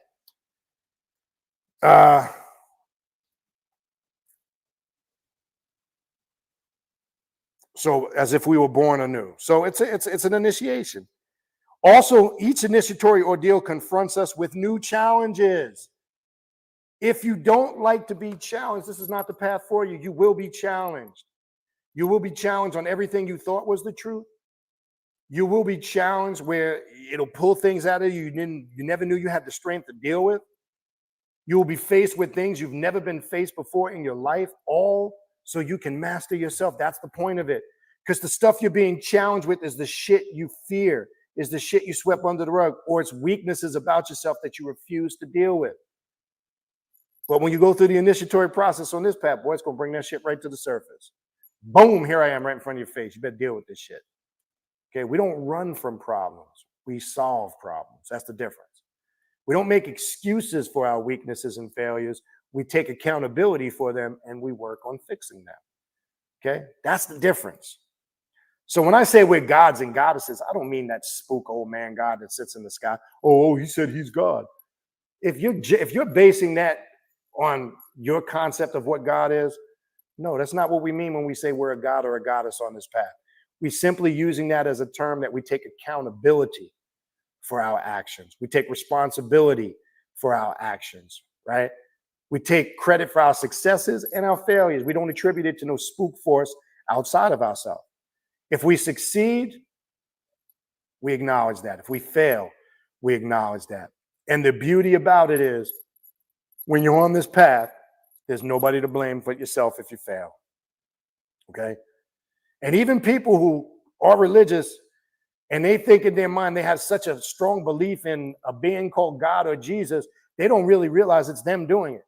It's their power, their internal power, and their strong belief, and the energy they put towards that is really what's creating the results. They might attribute it to some spook force outside themselves, but it ain't no spook force outside themselves doing it. It's you. It's your energy, your thought power that you put towards it. Okay? That's the reality. So you could attribute it to some spook force outside yourself. That's not what's happening. Okay? So you're going to face challenges. We have to be careful and aware that each test can be failed and we might lose ourselves in the realms of darkness. Then it might take years, a lifetime, or even many incarnations before we find our way back on the right track. The path through the realms of the cliff path is harsh, winding, disappearing in the blackness of the night. Results of the magical work are fast, but it is also easy to lose everything anytime. I'm going to stop there. I'll mark this. I know I say I'm going to get back and do a part 2 on a lot of this shit, but you know how it goes. I'll try to remember to come back to this. There's a lot. There's more I want to go through with initiation here. I'll be here till 2, 3 o'clock in the morning. I just don't have that time tonight. We ain't going to do that. So I'll go through the chat. If you got some questions, pop them in there. I'll do my best to answer them. But please know, when you ask a question, you may not get an answer you like. You may not agree with it. It might piss you off. It might make you happy. It might give you clarity. You might love the answer. Reality is, at the end of the day, that's not my concern, right? My concern is to put information out there. Whether you agree with it or not is irrelevant to me, right? My job is, I'm a teacher. I put information out there. You take it, you assimilate it. You can love, like, hate it. I don't care. As soon as I turn my YouTube off, I'm in my own world. I don't give a shit. Okay? It's just to have dialogue, to ignite and spark consciousness, and just to get you to think. Even if you get upset, I did my job because I got you to think a different way. For those that are on this path and are in alignment, that doesn't apply to you. All right. So let's go. I'm going to go to the top. So if you have questions, comments, and please, a brief comment. Don't get into a long, drawn-out personal thing. This is not the platform for it. If you want to add a quick comment to something we're talking about, fine. But please don't go into some long soliloquy about it's just not the platform for it, okay? All right, first and foremost, greetings. If I didn't greet everybody personally in the beginning, infernal blessings and greetings to everybody. No Face TV Nation, what's going on, brother? I saw some of your new video and some of your new work and your music you put out.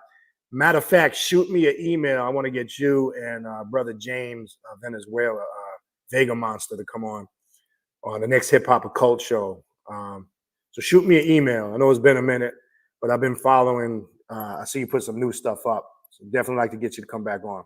If you're still here, hopefully you're still here. If not, I'll try to reach out to you. Dialysis Technicians USA. What's going on?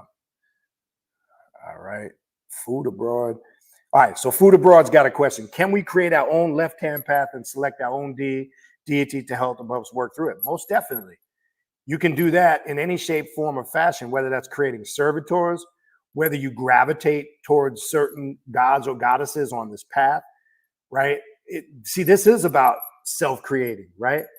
Now, you have different, whether you're using grimoires, spiritual systems. Now, keep in mind, you're not restricted to just using them the way it is written. Like, I don't ever teach anybody to use something in a book word verbatim, like a ritual. You should always add your own aspect of self-creation to it. Put your own personal touch and energy on it. That's what makes it unique to you. So yes, really your question is an answer, because this path as a whole is about creating your own path of self-mastery. I use that term all the time. So that's a good question. And the answer to that question is most definitely yes, 100%. Now, here's the rule of thumb. As far as when people ask things in the spectrum of what you should and should not do, or might be asking advice for it, like we don't deal with that. You can't do this, you can do whatever the fuck you want, right? But I always tell people this, regardless of what maybe outside people may think or perceive, if you're doing something and it's creating results and positive change in your life, then there's your answer. You don't need validation from anybody. Yeah, see, that's the other problem we have in life in general. People feel like they need validation from other people, or they need to be accepted by other people in order to feel validated. We don't give a fuck about any of that stuff on this path. And you got to have thick skin. You shouldn't care. Don't worry about it. This is a little bit different from what Food Abroad's question is, but it kind of piggybacks off of that. But the rule of thumb simply is, if you're getting results, keep doing what you're doing. Now, again, back to that spectrum I was talking about earlier.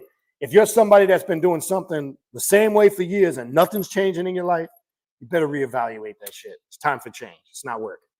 Okay, that's simple. All right, Keona says, Infernal Blessings. Sylvana Studio. I sent them a letter over there and they replied to me. I think you might be talking about the Temple of Set when we were talking about that earlier when I was a kid. Not sure. That possibly was when I was talking about that earlier. Keona says, a lot of people love having titles. Yeah, a lot. It doesn't mean shit. It's a title.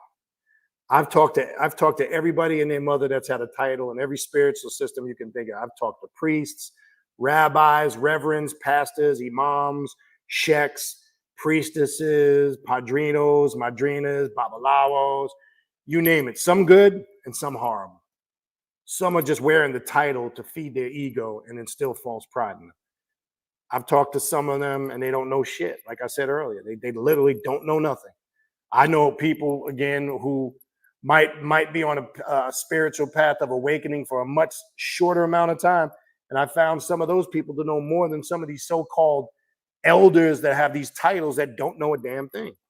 So the title shit don't impress me. I don't give a fuck where you went to school. I don't care what degree you have. I don't care what title you have in front of your name. It doesn't mean shit to me. I've seen it all, heard it all before. It doesn't impress me. Okay.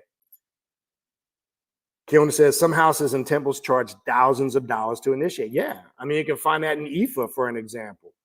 Now, when I did it years ago, it was dirt cheap. Now, you got to remember, I did it early 2000s, very early, late 90s going into 2000, for an example. On average, around, and it's quadruple now. Like Oshun initiation back then was like $5,000, between $5,000 and $6,000. So I'm going back almost 23 to 24 years ago. Now I'm hearing people tell me 15, 20, 25 grand. That shit is crazy to me. I know people doing stupid shit like refinancing their houses or redoing their mortgages just so they can get initiated. For what?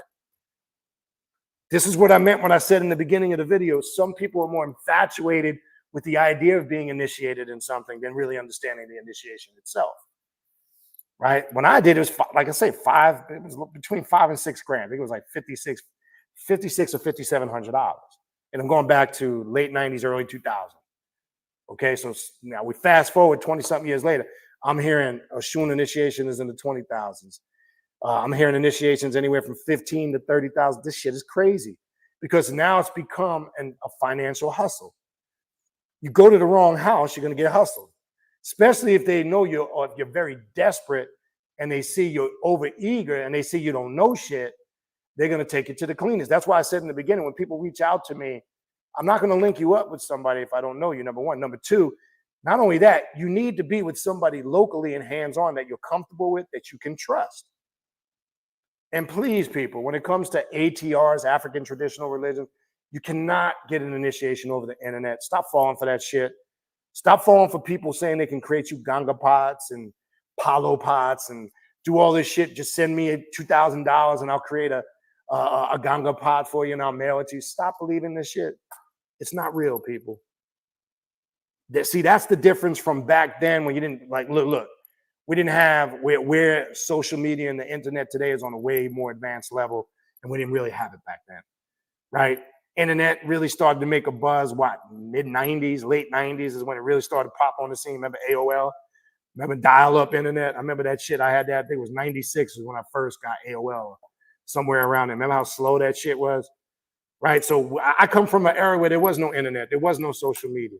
So you didn't have all the hustles you have now. It's a little bit different. Not saying, look, there was hustlers back then. I mean, there's always going to be your scam artists and your hustlers. That's always going to exist in the church, in the spiritual realms of things. That's always going to exist. But with the internet, it's taken it to a whole nother level. You got scammers and hustlers, right? What else we got?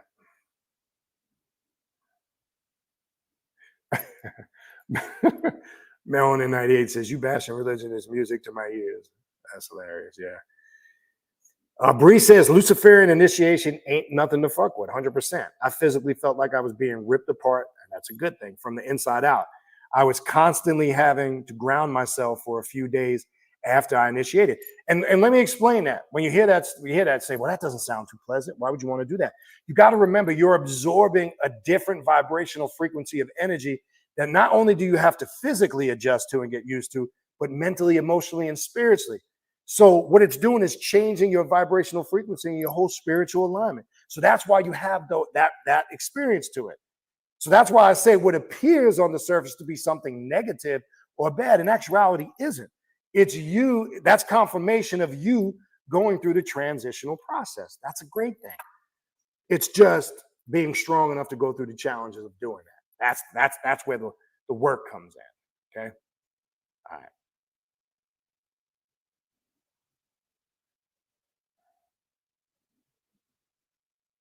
Lyric Starseed says you're talking heavy tonight. Let's go.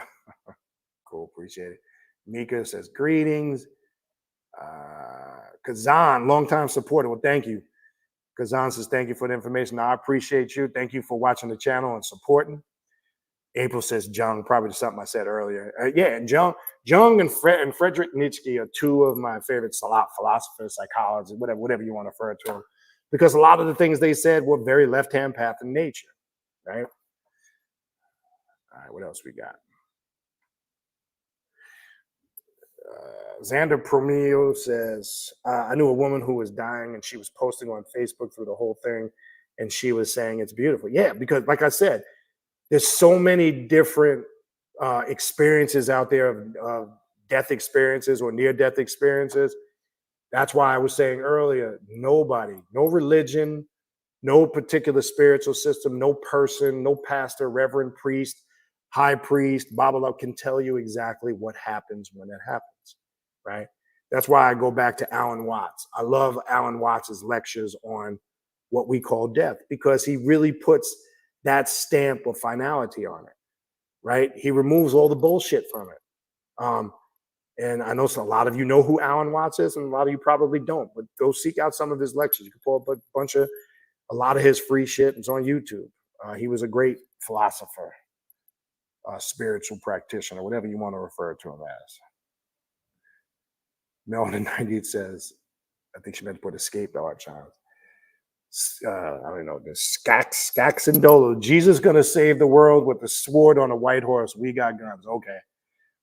Again, that's your personal belief. Sounds like a lot of Hollywood fairy tale bullshit, but I don't know where you see that. There's nowhere in the Bible where it describes Jesus on a white horse with a sword. That, again, classic example of how somebody's easily programmed and indoctrinated. You saw that probably in a book. You read it somewhere. Somewhere it was stamped in your mind. Show me one quote in the Bible, literally where it says what you just said. That's the imagery and bullshit that man stamp on it afterwards. Well, I mean, that's your personal belief. That's cool. But it sounds a little spooky to me. Melanin 98 says, I sometimes talk shit to myself low. But it's good to have that inner conversation with yourself. Now, if other motherfuckers are answering it, I'll stop. But see, a lot of the things we might have labeled odd or abnormal before we were on this path Those things aren't abnormal now because we have a different understanding and approach to it, right? So, I mean, everybody has different methodologies and experience of how they deal and walk on this path. And look, I do it sometimes too. We all do, I'm sure. What else we got? Ultra Instinct said, yeah, earlier when I was talking about tattoos, like, all right, so I know I got these 3 Egyptian symbols. I know exactly what they mean and why I got them, right? Same thing with that one here. And obviously this goes back to my childhood, right? Sports, it's connected to upbringing. You should have a thorough understanding and meaning of what you are putting on your body. I know people got shit on their body. Look, if I was younger, I probably would have put a bunch more shit. I'm too old for that shit now. And really, I don't have any desire for it. But my whole point is, I'm not judging anybody that has tattoos. I can't. I have tattoos, so I'd be a hypocrite. What I am saying is, be very conscious and aware of what symbols you are stamping on your body, because those symbols carry energy. Okay, and if you don't know what the fuck you're putting on your body, you do not know what energy you're absorbing and receiving. Okay, so all I'm simply saying is, if you get tattoos, nothing wrong with it. Just be very clear on what it is you're tatting your body up with, right? Kazan says, I was going to get a full Reaper Santa Muerte tattoo on my back holding me, but me as her, because it represents a shift to the new age of me. Now the rebirth, should I do this? No, your understanding is clear. So that's a personal choice. If you wanted to do it, I don't see any problem with it, because in your explanation there, you were crystal clear on what that symbol represents to you. So you're going to absorb it as such, right? So it's just, at this point, in my opinion, that's just a personal decision, because I'm hearing somebody that's crystal clear on the image, why they want it on their back, and that's going to take a greater significance to you. So power to you if you do. If you don't, you don't, right? But if you decide to, there's nothing wrong with it. Okay, what else we got? Slim Lewis, you mentioned in previous videos as to the way you would taught to connect with Papa Legba. Can you share that again, please? Specific quadrants where you place the card.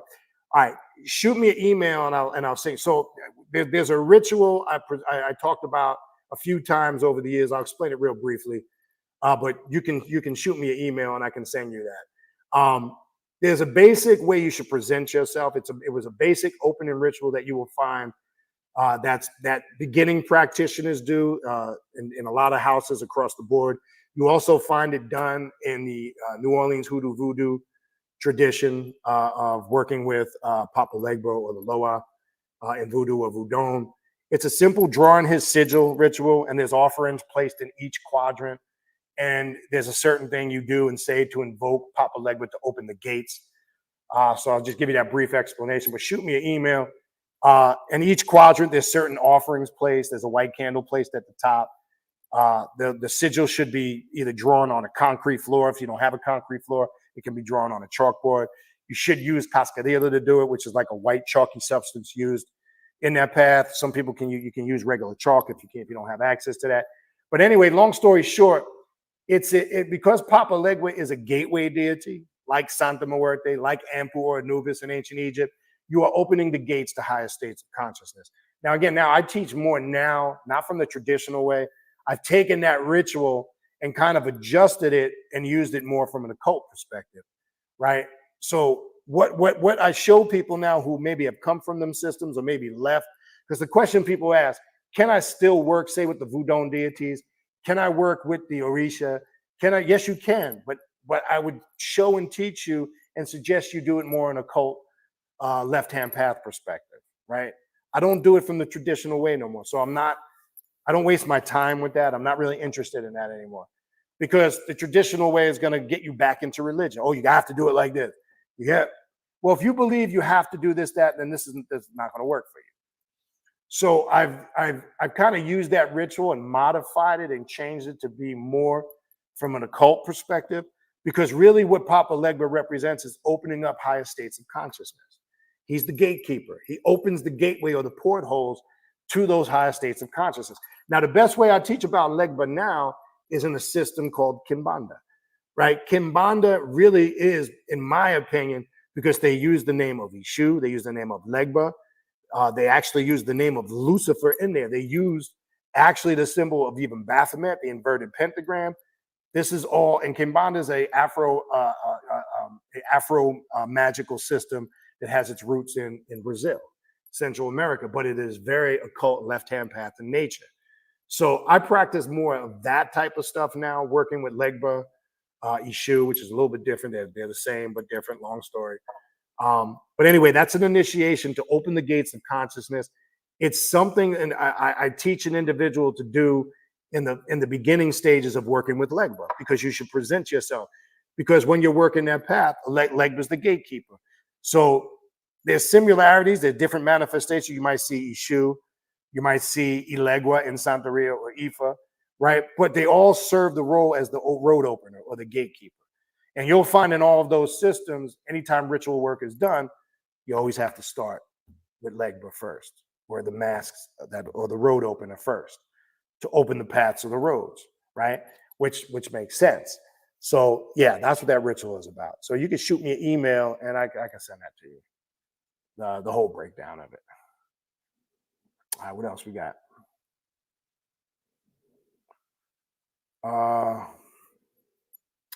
Melanin98 says, mental thoughts on the grimoire. You mean just the concept of grimoire in itself? I think that's what you're referring to. So I'll give a brief answer. If that's not what you're referring to, I'll go down. Grimoires can be good, but remember, grimoires too are archetypes. Remember, it's about taking the archetype. A grimoire is an archetype, a deity can be an archetype, because sometimes people don't really understand the definition of what an archetype is. They automatically equate that. Isn't that a god or a goddess? No, it's not limited to that. A grimoire falls in the category of an archetype because it's a certain perspective on spirituality. So it's not so much, using grimoires right or wrong. It's more, how do you adjust it and make it work for you? Now, just like anything, if you're reading different grimoires, there's grimoires, I can only speak for myself. Some I like, some I don't feel, some I don't gravitate. But just like if it's a grimoire, if it's a certain spiritual system, I always adjust it again in laying out my own path to self-mastery. So there's nothing wrong with grimoires. It's just how you utilize them, if that was your question. So I don't want to keep rambling on if that wasn't your question, or I'm misunderstanding your question. But I think that was your question.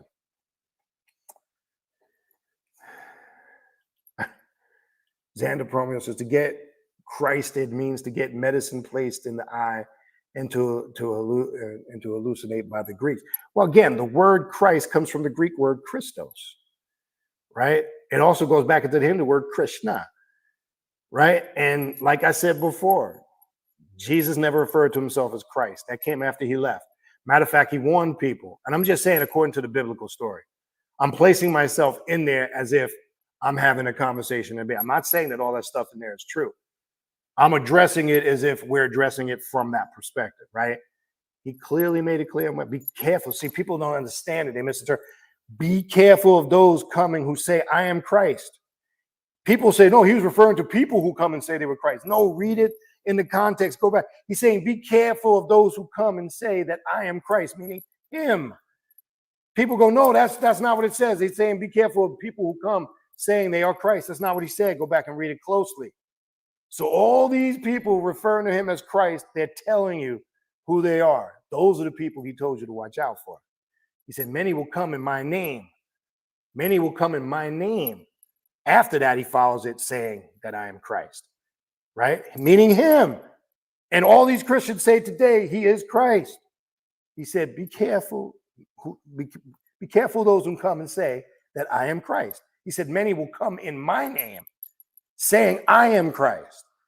People go, no, that means the person who comes and says they're Jesus. That's not what it means. Go back and read it. He said, many will come in my name. I come in the name of Jesus, and they will call me Christ. That was your warning, folks. So any modern day churchgoer who refer to Christ, I know who you are. I was warned. I know who you are. Go back and read it close. Matter of fact, go back and read it in the Greek. Okay. Xander says, Baniti knows his Bible. Yeah, I do. I know that thing front to back, from Genesis to Revelations, all 114 chapters of the Quran too. We can talk Quran too if you want. Sincere Philosophy says, I oftentimes hear people say, know what you're dealing with on this path. Outside of reading books and connecting with someone on this path, how does one truly know what they are dealing with safely? Well, here's the reality. That's a great question, right? Here's the reality. And look, you got to do your due diligence. You do your research. The reality is, in life in general, any path, you can never 100% guarantee that you're prepared, right? But I can tell you this: if you do your research and you've gathered enough of information where you feel confident, when you feel confident based on the work that you've put in, I can tell you, you will not have a problem. Okay. So there's no true way to detect as far as being safe or not. Here's the simple thing to look at in regards to that. If you feel uncertain about doing anything, then it's not time for you to do it. That would be, it's not safe. So the very question, like for an example, somebody will go like this to me. They'll go, I was thinking about starting to work with the clip hops. Do you think I should do it or not? Just the fact that you're asking, should you do it? There's your answer. You shouldn't. You're not ready. So that's how you know it's not safe for you at that moment, right? But then there's the other individual who goes, man, I've been studying the clip hop. I understand the tree of death. I understand the tree of life. Man, I'm feeling good. I'm gonna dive right in and do this work. That's the individual that's confident. They're fine. There's nothing as far as safety or anything they should be concerned with because they have given themselves that self-assurance. That's really the only measuring rod you can use. Nothing can fully prepare you for anything in life in general. That's just the reality. Right? There's nothing guaranteed. Look at this metaphor. It's the same thing like going into a business investment, right? And somebody go, there's no 100% foolproof that the business investment, it could look good on the surface, right? It could be all mapped up. You could have the facts, the data, but that still don't mean the thing could fail and go chaotic and go miserable, right? So I wouldn't focus too much energy on the fact of, because then you can create self-fear. And I'm not saying you're doing that, but you can create that self-fear. I would just focus on gathering up as much information and knowledge you can to get yourself to that point where you feel 100% confident and certain and sure of yourself. That's the only way. Unfortunately, there is no manual. There is no like measuring rod because life itself is a risk and a gamble, period, right? That's just the way it is, but it's a great question, right? Ultra Instinct asks, watching Fear the Walking Dead, there was a character named Proctor John, looked dead ass on Alan Watts. Oh, I didn't see it. I got to check that out. I know what The Walking Dead is, but I have not watched it, so I can't. But that's pretty cool. I got to check that out. Jose Munoz says, what are your thoughts on using Psalms for spell work? Well, it's a matter of perspective. Now, I only use the Psalms in the Old Latin because really the Psalms it's just a book of inspiration, really, right? There's some prophecy in there according to the biblical theology, but if you're using it in your own unique way, I don't have a problem with it, right? Not if you're using it from that religious perspective, that's your personal choice. I'm not saying you are. But for spell work and using it for it's very effective. People use it for candle magic. I like using it in the Old Latin, but I use my own translation where I might put different words, and it's a long story. But as long as you're using it from a more occult left-hand path perspective, to put it simple, there's nothing wrong with it. That's my point. All right, what else we got? Kazan says, I don't know. I'm about to be 21, and the shift I've been going through has been hell. Man, you young. You got buckle in. All I can say is put on the seatbelt, buckle into the roller coaster because it's gonna be a ride. And the shift I've been going through, it's been hell, but I grew a lot. And I realized truly I'm in control. It's hard though. I thought I knew the left-hand path, but wow, I learned. And I'm glad you're being honest with yourself. And basically what you just described is something I say, the beauty of this path, you face new challenges every day. It keeps you sharp. It keeps you on your toes. It's good to be challenged. It's not a bad thing because when you're constantly challenging yourself, you're going to evolve and grow and be the best you can be spiritually, mentally, emotionally, physically, and oh yes, financially. That's what I call the 5 points of the pentagram in my mentorship program. I base it on all that stuff. That's where I got motivated with the concept for the 5 points of self-mastery, as I call it. And that's the beauty. You get up every day. There's always something new. Anything that doesn't change dies. People do the same dead old shit every day. They don't grow, they don't change. They're in a regular routine and they do the same mundane, redundant shit. And that's okay if you like that, I guess. But anything that doesn't change, what? Dies. You don't have to just die physically. You can die mentally, spiritually, and emotionally when you don't change. Okay?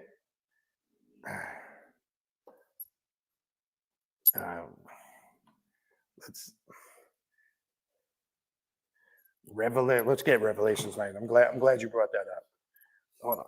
Let me grab that. Very interesting.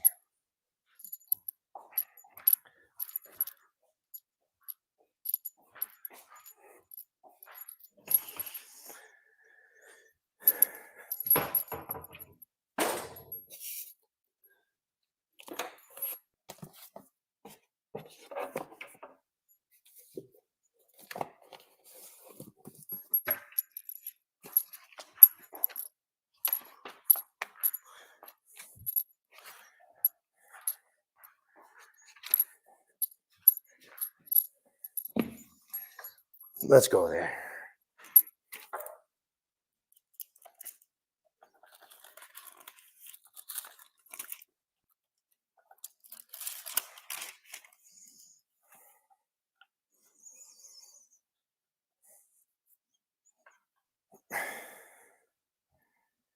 Okay. And I saw heaven opened. And you think this refer, and I saw heaven opened, behold, a white horse. And he that sat upon him was called Faithful and True. And in righteousness he doth judge and make war. His eyes were as the flame of fire, and on his head were many crowns. Where's the sword part coming out of heaven? Where's the sword part? And do you even know who this is talking about? Let's go up. See, this is what happens when you don't read fully and you just pick a verse to suit your feelings, right? Let's go up. Let's go up and start with let's go to 19:9. And he said unto me, right blessed are they which are called unto the marriage supper of the Lamb. And he said unto me, these are the true sayings of God. Do we even know who's speaking here? Anybody know who's speaking here? Let's go back to Revelations chapter 1. And this is interesting. The crazy thing is, when was the book of Revelations revealed? Can we put that in? Anybody know? And who was it revealed to and where? And I'm saying this according to religious theology. Anybody know?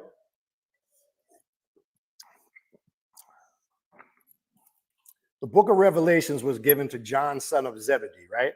Who was supposed to be one of the original 12 disciples. Where was it revealed? It was revealed in 98 AD, 98 years after the so-called death of Christ. It was given to John on the island of Patmos in Greece, right? This is according to religious theology. You can look this up. But let's find that out in the first chapter of Revelation.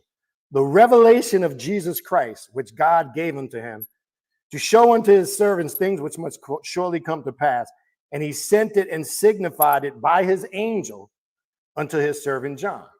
So I'm just going to leave this here because I'm not going to waste too much time on this. To understand that verse you quoted still doesn't show anything about a sword. That question right there, who is Jesus's angel? I'm going to leave it there.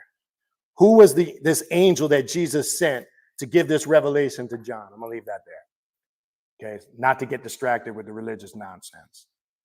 Okay. All right, what else we got? Yeah, well, let's not, the Diddy thing. I'm all Diddy'd out, okay, because it's everywhere. And I just did a video. Look, the Diddy shit, the Trump shit, and the presidential, it's all a distraction, okay?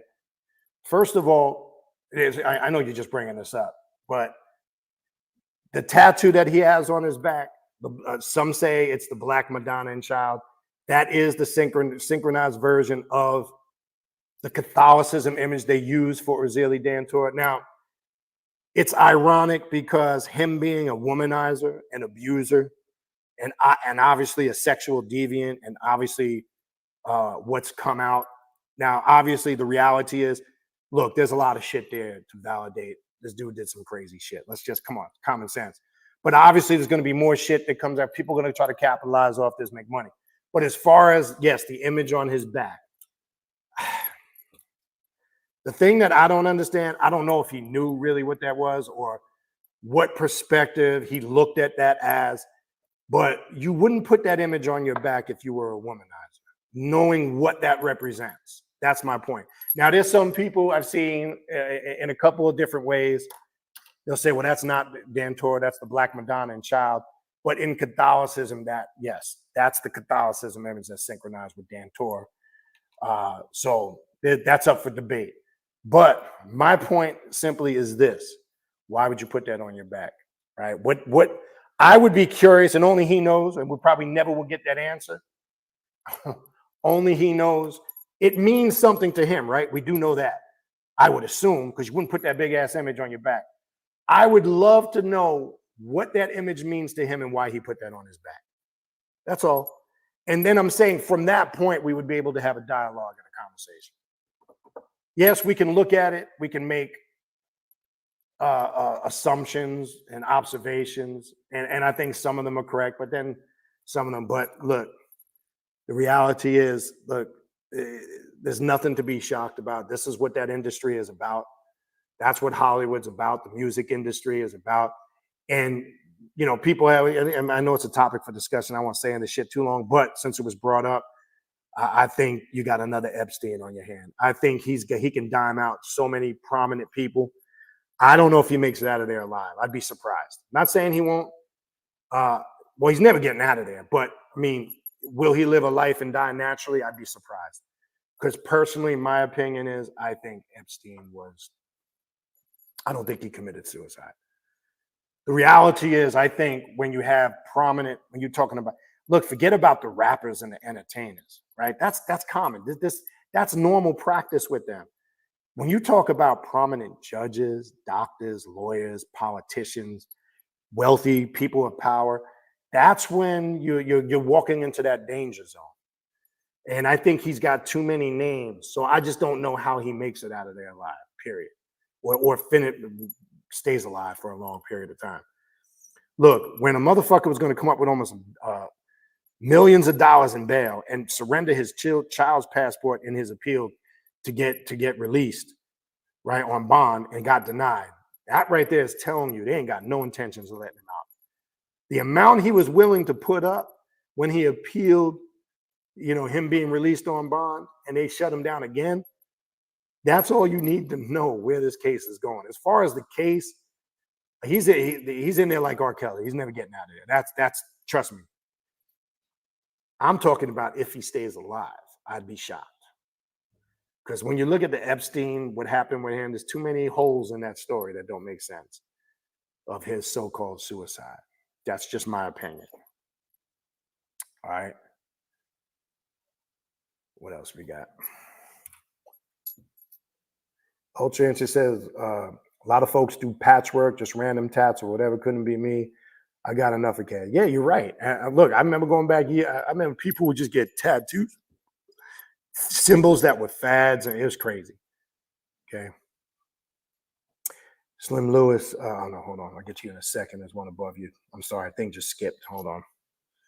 Let me fix this. Sometimes the chat thing jumps, man. Just bear with me. You scroll down and then it just popped. I think that's where we left off here. Yep. Kazan says, yeah, I learned about a Malandro. I'm going to do more research. I had workings with San Simon, Maximum, but like you said, it will come full circle later in my path. Yeah, I mean, look, there's a lot of stuff out there. Look, my job is I don't tell people what they should and should not do. But you seem like an individual that's grounded, very aware. I mean, you know what's for you and what's not for you. That's the best way I can describe it. I can't tell you how many people reach out to me and will say stuff like, you think I should do this or do that? And my answer is always the same. I don't tell people what they should and should not do. That's your choice. And the reason why I do that and I stay on that level, because first, it's not my place to tell you. Two, I can't really give you that observation if I really don't know you on that level and know the experiences that you've been through. And three, I don't want that, to fall on me, because if you go do something and you get, I tell you, yeah, go ahead and do that, and it doesn't work out for you, then you're going to come back to me and say, why'd you tell me to do that? I don't do shit like that. So, if it's for you or not. Slim Lewis says, thank you, brother. I will email you. Yes, I approach Papa Legba from an occult perspective as the gatekeeper to higher consciousness in other realms. Check out the Book of the Red Cult. That might be work you're interested in if you're looking for more from that perspective. All right. Lord Pan says, Peach brother Beniti, I've done a meditation and a black and red robe. Santa Muerte approach me. To my understanding of colors, it has to be Saturn and Mars energy. Yes, it could be, but remember the red aspect of Santa Muerte represents a couple of different things, right? She can represent that you're protection against any negativity, especially violence or crime. Now, I'm not getting into personal business. If you're doing anything, you don't need to put it here. If you're not, you're not. You don't have to say anything. If you are, you're not. Sometimes that comes around people who are doing criminal or drug activity. I'm not saying you are. I'm just putting that out there. She also deals with high forms of protection. Maybe you need protective energy. She deals with passion, and there's sexual energy to the red aspect of Santa Muerte too, right? And she brings a lot of aspects in the individual's personal love life, right? So I'm just throwing some quick things out there.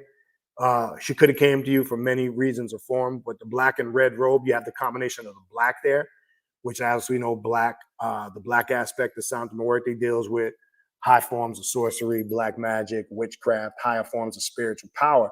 So there's many ways to perceive that red and black combination, right? Yes, it could tie into the Saturn or Saturnian energy, which deals with the mask of the adversary, right? That's the form of the adversarial current.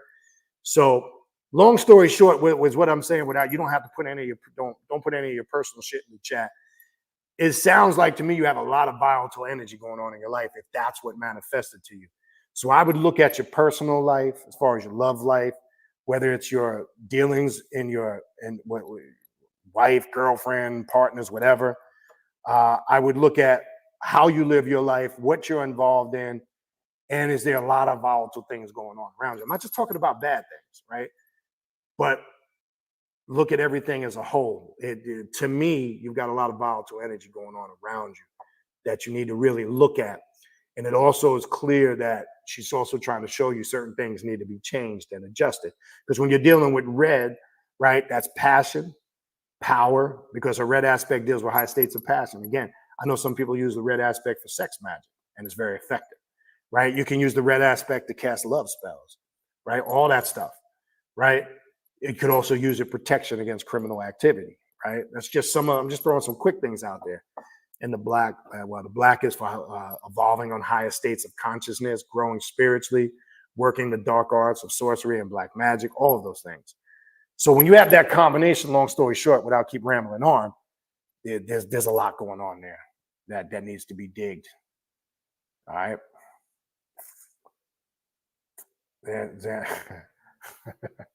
Xander Promo said, Diddy got an Ozili tattoo. What a damn fool. She's going to kick his ass all the way. Yeah, listen, man. Those dark feminine archetypes, don't fuck with them. You start messing around with Ozili, Dantor, Lilith, Kali, etc. You playing with fire. It's like giving a little kid matches and he's sitting in a pile of leaves. That's basically what you're doing. Diddy's basically a little kid with matches sitting in a pile of leaves. Look, man. It's that old saying my mother used to say, you make your bed, you lie down in it. Right? It's obvious. I mean, first of all, any coward, I don't care. All I needed to see was that video of him beating his ex-girlfriend in that hallway. I don't care what happened. People go, well, you don't know what happened before. There's still no excuse. Clearly, whatever happened, she was trying to flee from him. He was the aggressor. He went after her and basically treated her like a dog. Okay? Yes, look, I'm not saying, gives women the right. Look, some women are aggressive and they want to act like men. And I know they can provoke men, and I get it. But that video speaks volumes, right?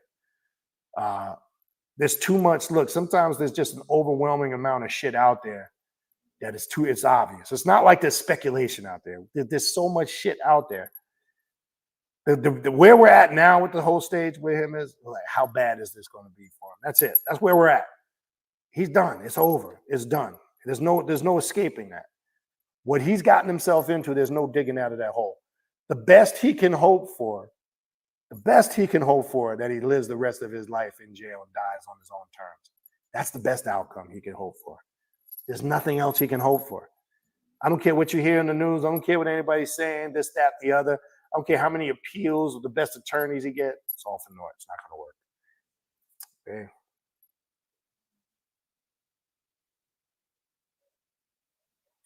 All right. Sincere says, what is your knowledge and understanding of spells? What exactly is a spell? And how does a so-called spell actually work when it comes to magic? Okay.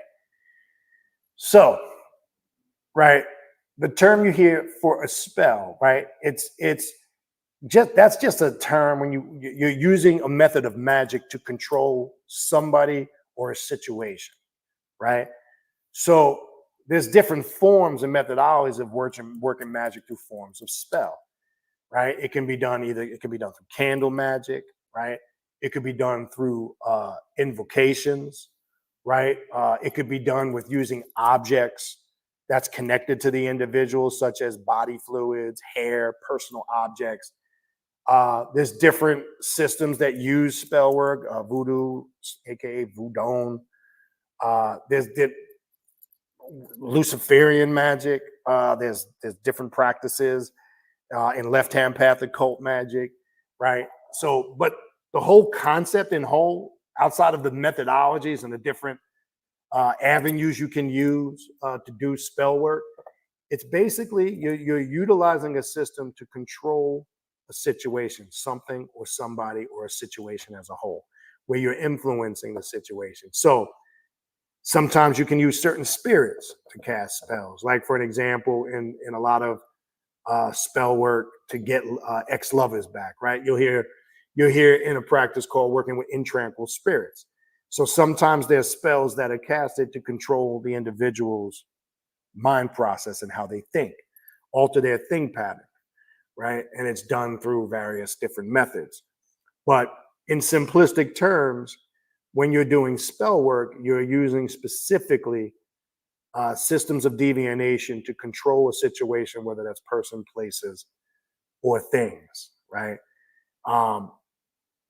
And that's not just limited, because most people attribute spell work with a lot more so ATRs, African traditional spiritual systems like voodoo or voodoo, etc. And that's not really true. It's also done in the occult, left-hand path, black magic.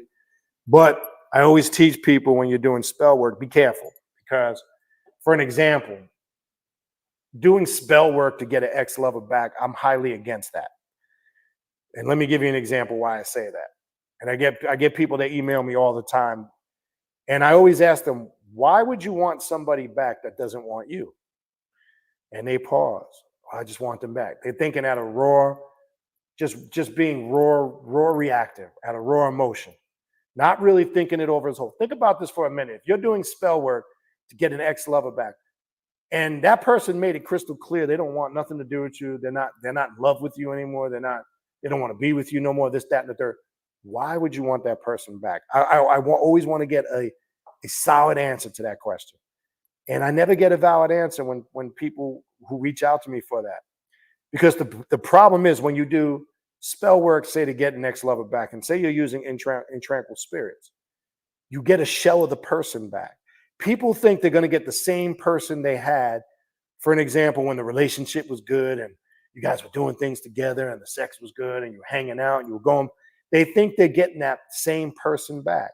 When you do spell work, you get a shell of the person back. Because then I find people that after doing the work, they'll come and say, yeah, I got him or her back, but they seem withdrawn. They're not the same person like I knew when we were together the first time around. They're not going to be. Because spell work is about altering the mindset and the brain pattern and the thinking of an individual when you're doing spell work per se in relationship to a person. So you're getting a shell of the person back.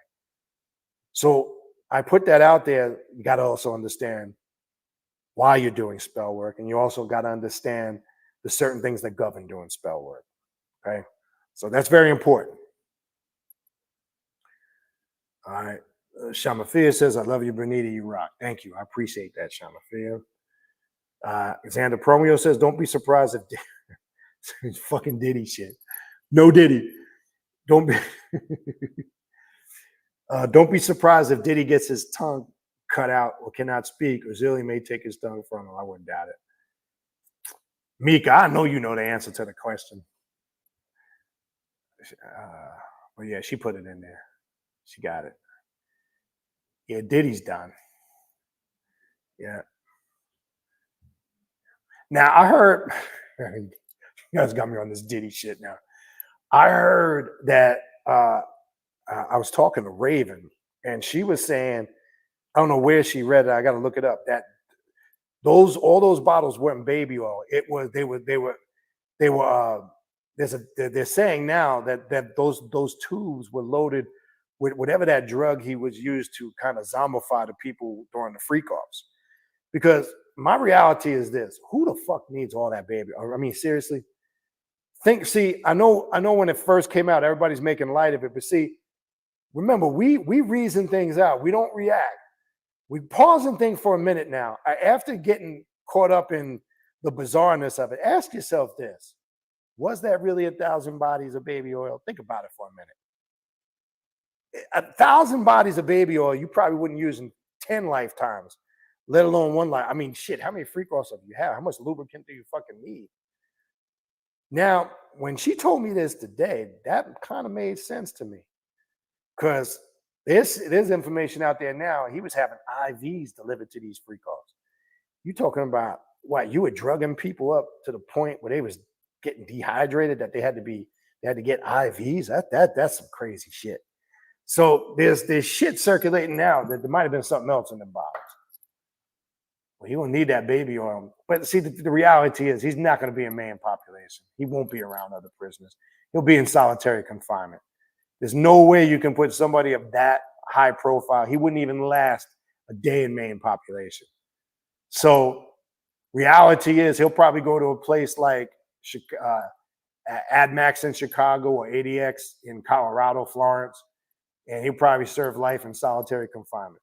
He's not going to be in main population.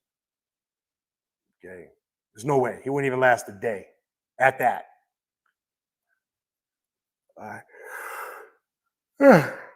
Kazan says, yeah, I have an Aztec black 7-color statue, but when I work and look at the altar, I work from within. It's my energy, and I channel the desired energy I want, and now I connect the frequency. That's what made me gravitate to your videos first, and only person that makes actual sense. Well, that's good. I mean, like I said, you seem to have a clear. See, this is what it makes me feel good, not just from people getting it from my channel. When people get it, right? And when they have confidence and they're solid in their understanding of their spiritual practice and work, that's it. That's a beautiful thing. That's the goal here, people. That's the goal. That's what we want to accomplish. So just keep that approach, and only great things can happen for you, man. Just keep that approach. Only great things can happen. Shout out to Sylvana Studio. Check that out. Kimberly the Goddess says him and TD Cakes. Oh man, let me tell you something. Don't get me started on those cats, man. Now you're gonna get me act like an ass clown. That motherfucker, man. He looked like a fat ass frog, man. TD Fakes. Have you ever been swallowed? Have you ever been swallowed? That dude, first of all, he sweats bacon grease. You can't even look at that dude talk for 3 minutes. He's sweating Crisco. It's disgusting. Right? All those dudes are crooks, pedophiles, perverts. It all comes to the surface in the light. Right? Now look what's happening to him. Slowly he's being revealed for the fraud that he is. And we know damn well he was at the freak offs. Come on, man. Damn well he was at the freak offs. Sweating baby oil, Crisco. You know, look, man, let me tell you something though. You know that old saying, you can't knock the hustle. Hey, you take dudes like him, Joel Osteen, Benny Hinn, Reverend Billy Goat Graham, Jim Baker, all these dudes over the years. Look, man, you can't knock the hustle. I mean, these dudes are entertainers. They get on TV. Evangelism is a multi-million-dollar business. It's one of the biggest worldwide hustles. Okay. I mean, what's that other crazy Peter Popoff? Listen to these names. Creflo Dollar. Do you really want to give a person named Creflo Dollar your money? Really? Peter Popoff? This motherfucker sells miracle water and miracle cloths. And it's targeted to, he specifically targets uneducated, low-income Black folks. If you look at all his infomercials, he clearly has a target group. And you got people on there. I've got a letter in the mail saying a check for $10,000. I don't know. I got Peter's miracle oil, and a check just popped up in my mailbox. Come on, people, stop, man. Can we stop? Ain't buying a vial of miracle water gonna fix all your goddamn problems. Stop. But this is the world of foolishness and sickness we live in. This is a nonsense. People want a prayer cloth. Jeez, I mean, come on, man. TD Cakes. Yeah, you got me. You're gonna have me. Hey, Olstein, what's up with the blinking of the eyes every fucking half a second? I get a fucking nervous disorder watching this guy. I'm flipping through the channels occasionally, and this motherfucker that shit is like, dude, you got some neurological disorder. Go check that shit out. First of all, that's a symbol of somebody who is lying. When they keep blinking their eyes and flickering like that, that is a master deceiver right there. A master deceiver. Okay. April says controlling someone's real is real dark magic, 100%. And it's mostly women, yes. Majority, there are some dudes that will come for spell work that want to get a next level back, but April, you hit it on the head. More than you're right, 100%. It's mostly women. And I always try to talk women out of it. Don't do it. Don't lower your standards. Stop lowering who you are. And that comes from a place of insecurity and fear. Because you know what I find out? More so than men, I find women they fear being alone. Sometimes when you're in if you come through a system of toxic relationships, I always encourage you, take some time off to heal, to be with yourself. Stop jumping in. I find there's a pattern with women who have a toxic energy when it comes to relationships. They go from one bad relationship, they don't heal, they don't take time to be with themselves, even though it might be tough at first. They leave one toxic relationship and they go jump right into another.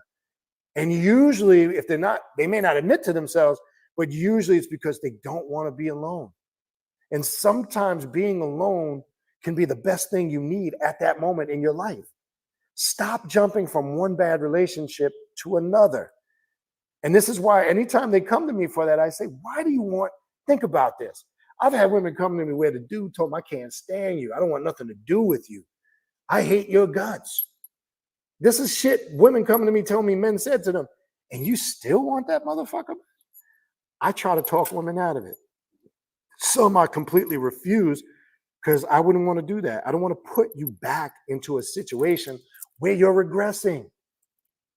And sometimes you look and it's a woman who got her shit together. She got it going on. She looks good. She's doing her thing. Why do you need a useless motherfucker like that? Sometimes it's the reverse. It's a battered, broken woman, right? And there's a lot of insecurity there, fear and self-doubt. That's a whole nother issue.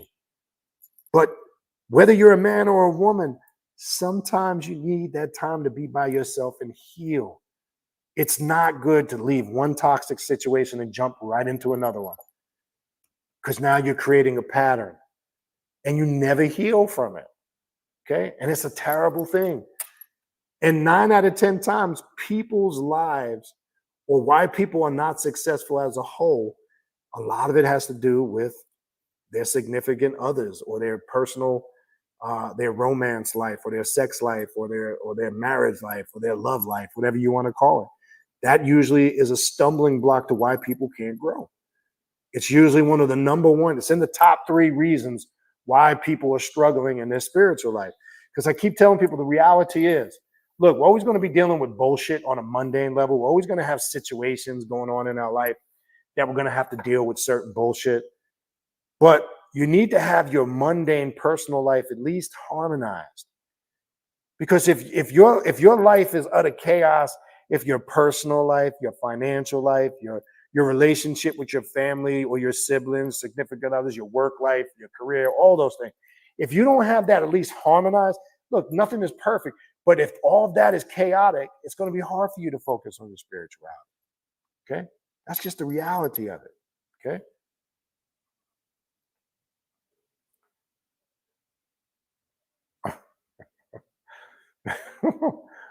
It's just they like the peach. Uh, yeah, I agree. Well, yeah, it's not just that love spells are for desperate motherfuckers, but yeah, desperate in the sense because some of them are just they have no confidence in themselves. So yeah, there's that form of desperation there, but I think it's more linked into insecurities, and they don't have confidence in themselves, and they feel like they need another individual to validate them, right? Because, and sometimes it could be a chain that's passed down. Like maybe their mother was like that. They grew up watching their mother constantly go through toxic relationships, and that has an effect on an individual, right? So yeah, there's desperation there to a degree, but I don't think they all just do it out of desperation. I just think they all do it because they're dealing with high levels of insecurity and lack of self confidence. Because sometimes, man, you see it. It's a woman. Like you look at this. I mean, I've had women come to me, got their shit together. I mean, they look good. Their career, their personal life is in order. They're living good, but they got this one kryptonite, some ex lover they want back. I'm like, shit, with all that you got going on, you can get anybody you fucking want. Fuck you. See, I think that's where the lack of self-awareness and self-confidence comes in. It's fucked up, but it's the reality. Look, don't get me wrong. Let's just not talk about the woman.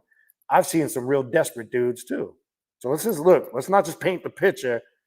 Yes, it's more so the females, most definitely. Like April said, she was right on point. But look, I've seen some men come more desperate than females. So it's a two-way street. It's a two-way street. I forgot.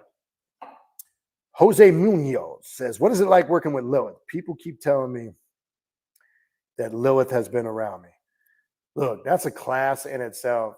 There's a lot to say what it's like working with Lilith. It's not the same for everybody. All I can tell you is her being around you and what you experience is two different things. By what you experience will determine. But I can tell you she's very intense. I can tell you she's no joke. And I can tell you be ready for severe change if that goes to more than just being around you, right? It's hard to explain that if you haven't really done any work with her specifically. I think if that time comes, if that's meant to be, I think you'll get a better understanding. GHB, thank you, Ultra Instinct. Yeah, that's the new thing. Not to get back to the no Diddy, not to get back to the Diddy shit. Yeah, they're saying that now that he was storing GHB in them bottles. I don't know what. Look, here's the reality, folks. Now that the cat's out the bag, now it's going to be hard because there's going to be a lot of bullshit mixed with the truth. And then people are going to try to sensationalize shit. The news is going to try to get views. I think everybody and their mother did a video on Diddy in the last 2 weeks. All right. So everybody now wants clickbait. Everybody wants hits. You're going to see a lot of bullshit. Like I just saw, I'm sorry, I don't mean to laugh, but shit's funny. I just saw a video, post on Facebook. Facebook and Instagram come up with some crazy shit. And it's this really not clear picture. And there's like a like a block over it of Diddy kissing this dude, supposed to be Diddy kissing this dude, and they're claiming the other dude is Kevin Hart. It's clearly not Kevin Hart when you look at it. You can tell the dude is much taller, much light skinned. The shape of the head is very easy to see. What I'm trying to say is now at this point, everybody was at a freak off. So everybody's fair game. There's other shit circulating. Jay-Z fled the country.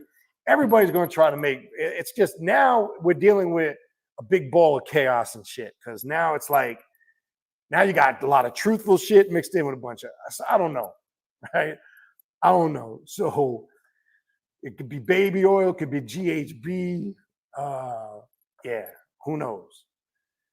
Yeah, Puff Daddy, Poop Daddy, Brother Love, Punk Daddy. Now he's gonna be Punk Daddy. I mean, who knows, man? But like I'm saying, don't forget the actors, the entertainers, and the rappers and the musicians. This is normal for them. I'm curious to see what prominent people were at them freak offs. I'm talking about judges, lawyers, doctors, politicians, wealthy folks that control natural resources in the country, right? People of real wealth and power. I don't care. Fuck entertainers, movie stars. We know they all freaks. I don't know why people act surprised when this shit pops off. So I'm not interested in the entertainers, rappers, and the musicians and Hollywood people. This is shit they do all the time. I want to know what prominent people's on there. Hey, I wouldn't even be surprised some of the judges that executed the warrant to put him in jail were at his freak offs. See, that's how I think. Okay. Puff Daddy. I mean, that just don't even sound right. Puff Daddy. Hi, I'm Puff Daddy. But yeah. Getting at church is a great way to wash my. Oh yeah, totally. This church is a big business. Evangelism is a big business. Them dudes are millionaires, man. They live rock star lifestyles. They wearing hundreds of thousands of dollars worth of jewelry. They driving around in these luxury cars, private jets. Some of these evangelists got private jets. You know, what's that other creepy ass dude that got the bugged out eyes? I can't think of his name. He's a fucking weirdo too.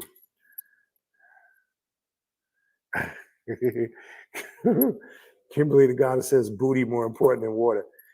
Apparently so. From some of the stories, them people, he drugged some of them people up, and he was freaking them till they were dehydrated, passed out. That's some fucking narcissistic shit right there. That's some crazy shit. If that shit is true, that's crazy. No, the 90s is cool though. Peter knockoff. TD Cakes, Diddy, Creflo Dollar gonna start again. There's. Look, didn't I tell you? I told you guys at the end of last year, going to the beginning of this year.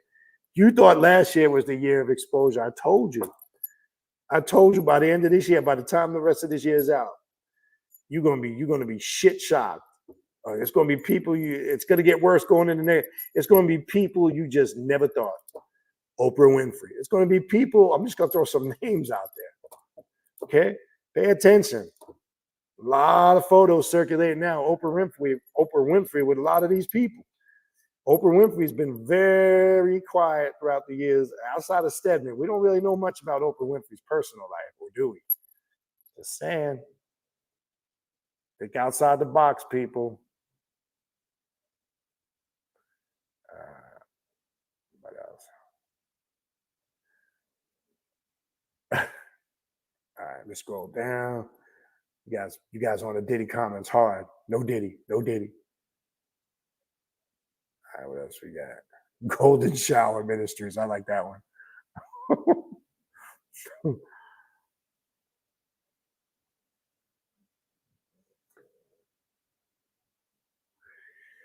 So when I say it's a distraction, what they distract you from is what they're doing behind the scenes, right? So also equate into there the Palestinian-Israeli conflict, the Ukraine war. They're making global moves. They're changing the global economy. They're in control for natural resources, right? We're not looking at things such as how water is becoming an issue on this planet, right? How just clean energy and housing and all these things that we need to be pollution, all these things issues that we really need to be focusing on, we're not focusing on no more, right? And even goes even deeper than that. When I say they're distracting enough, they're positioning themselves to constantly stay in power or control. So if you look at the time COVID was going on, they also heightened racial tensions. The George Floyd thing popped off. There was a lot of police shootings. It was always the white officer. It's still going on. And I laugh, and not in the sense because it's funny, but this shit was going on when I was a kid. It's just there wasn't social media. There wasn't Facebook. There wasn't the internet. There wasn't cell phones. It's just you're seeing it now in real time. People act like this is something new and it's increased and gotten worse. It's always been like this. When I grew up, this is something I saw every day. Going back to the late 70s and early 80s, just there was no Facebook. There was no cell phone. There wasn't cameras everywhere like there is now. So you think it's bad now, it's never changed, okay? So when I say they're distracting us from seeing the big picture and what's really going on. So if they're making global economic moves, if they're shipping and sending money to fund these wars, and they're making moves around the planet, and they're sending operatives to different parts of the country to control other governments, while they're doing that, you're focusing on Diddy. You're focusing on the Trump assassination, right? If they're creating a new strand of COVID and they're maneuvering around different parts of the globe to execute this, you're worried about Kamala Harris. You're arguing over Trump. I'm not saying you, Ultra. I'm just saying this is how they keep us not focused on what we should focus on. And more importantly, it's a distraction from us staying grounded and focused on our own personal work. Because if you're consistent in your spiritual practice, none of that shit means anything. I keep telling people that. No, but it's a great question. You're right. Distract us from what? From that. Whatever they're doing on the surface, whatever they keep pumping out in the news, they do it intentionally because that's what they want you to focus on. Let me give you an example. I always talk this. I don't watch the news a lot, but if I'm flipping through the channels, I told you, if you watch CNN, they got a tactic they use when they're talking about a story where they loop a clip over and over, and they could be doing a 10, 15-minute thing on a story, and they're showing the same clip over and over. Let me give you an example. They do this all the time. Just the other day, I'm flipping through the channels, and I'm watching a clip, well, maybe a little last week or a week or so ago, when they were the news was breaking about how handheld radios and pages were going off, that the Israeli government sent these into Palestine, and they were blowing up and Hezbollah's faces, this and that. Well, they were showing this clip of this guy who's in a marketplace somewhere in Palestine, and it goes off and it blows. They kept looping it. It's like a 15, 20-second clip. They're the masses that are doing that because they know through repetition they can program your subconscious mind. And you got to realize when you're watching a program like that on CNN and they're showing a loop of a clip over and over for 15 minutes, they're trying to program you, whether you're aware of it or not. And it's a very clever tactic, because what it does is stamp that image in your mind. Could be for a multitude of reasons: fear, to control your emotions, terror, you name it. It's for all of those reasons, or a combination of all of them. Okay, so that's kind of what I mean when I say that. But you guys are going hard with these Diddy jokes. Imagine getting a GHB douche from the Poop Daddy team and waking up in his kitty dude. Diddy pool. Boy, you guys are brutal, man. You guys are brutal. What else we got? This is a good question from Jose. What is your thoughts on drinking alcohol and how can it affect your magic? It can, right? Remember, alcohol is called what? Spirits. Why is it spirits? What does alcohol contain? Ether, right? Alcohol is always given a certain level or percentage of alcohol by percentage, right? There's 90 proof, whatever. Here's the telltale sign. One of the licenses you need to sell alcohol or in a bar or carry or be legally able to sell light is called a gin license. A gin license. Alcohol is called spirits. So alcohol, if you're intoxicated, it can affect your magic tremendously. Because if you don't have control of your thoughts, your mind, and your emotion, it can open you up to influential energy that you might not be ready to receive. So I don't ever recommend you do spiritual work, intoxicated. It's one thing if you drink, you're a social drinker and you don't have a drinking problem and you're able to sociably drink with discipline. There's nothing wrong with that. But if you have an addiction and you're an alcoholic and you're intoxicated, that's not a good combination. Okay. So that's just something to consider. It can affect your magic in a bad way. Kenneth Copeland, thank you. That motherfucker's creepy. He looked like a little fucking a troll, one of them trolls below the brick. But that dude's a creep. That's a creepy looking dude, man. That dude is creepy. I couldn't think of his name. Thank you, Kenneth Copeland. He is weird. But he look, they all been caught up in scandals. They all been caught with transvestites. They all been caught with prostitutes, stealing money. And all they do is get on him and they repent and everybody keeps sending them money. Man, people are a glutton for punishment. It's amazing. All right, what else we got? Any more questions? Kimberly, skinny Oprah or big Oprah? Both. Look, no offense. I never really cared for Oprah. It was just some fake bullshit vibe to her, in my opinion. Skinny and big Oprah. Just I don't know. Something not right with her. Clive Davis. Oh yeah, Clive Davis. Clive Davis is a oh my god. Yeah, he probably organized all the freak offs.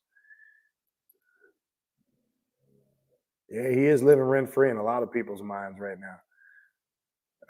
Also, it says, please, no, I don't care about none of that. Got that fear out of my plan. That's good. And that's how we should be. And that's why I say we can't get distracted. We need to be in that, what you just described, out of our system, not worry about it or be controlled by fear, because that's their goal, is to control your emotions through fear.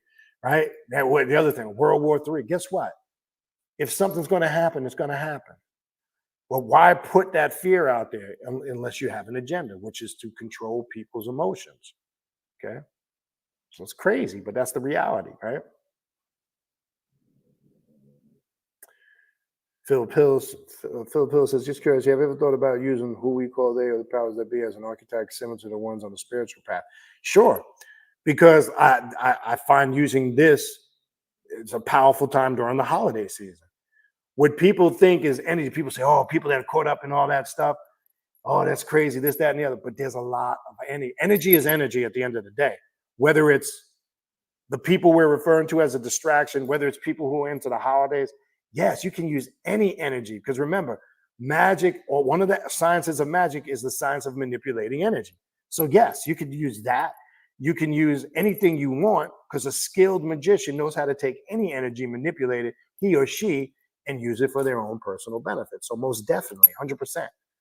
But only a skilled magician can do that, he or she. That's a really good question. Right? And that's almost how you reverse that process on them, how you turn it around on them. Right? That would be the answer, or the solution, or the technique, or the tactic you would use to reverse that scenario. Right? All right. That looks like that's it. I'm gonna wrap it up. That looks like that's the last question. I'm gonna wrap it up for now. I marked that. Hopefully I can remember. I do want to get back to the stuff I was doing on Egypt on the last live. Maybe I'll go back to that. Try to stay on it because there's more I want to cover. It's just, look, there's so much shit. It's hard to get to all this stuff, but I will do my best. All right. Other than that, I am going to sign off. I appreciate all you guys tuning in. Again, if you need to reach out to me for a spiritual reading or a consultation, you see my email. Shoot me an email. Check out the Patreon page, patreon.com/Baniti, Baniti. Tier 3, if you want to sign up for classes. There's 5 years of classes in that archive. Trust me, you won't have enough to do. It will take you years to get all that stuff absorbed. But if you want to get in on the classes, go to the Patreon page, sign up, and you can join the live classes that I do on Patreon. I appreciate everybody, all those that support on YouTube, everybody that supports on all the other platforms. Shout out to the Primordial Chaos Patreon family. I really appreciate you guys. Some of you guys been riding day one. But hey, appreciate everybody, man. Infernal blessings. We'll talk soon. You guys be safe. Enjoy the rest of your weekend. And I'm out of here.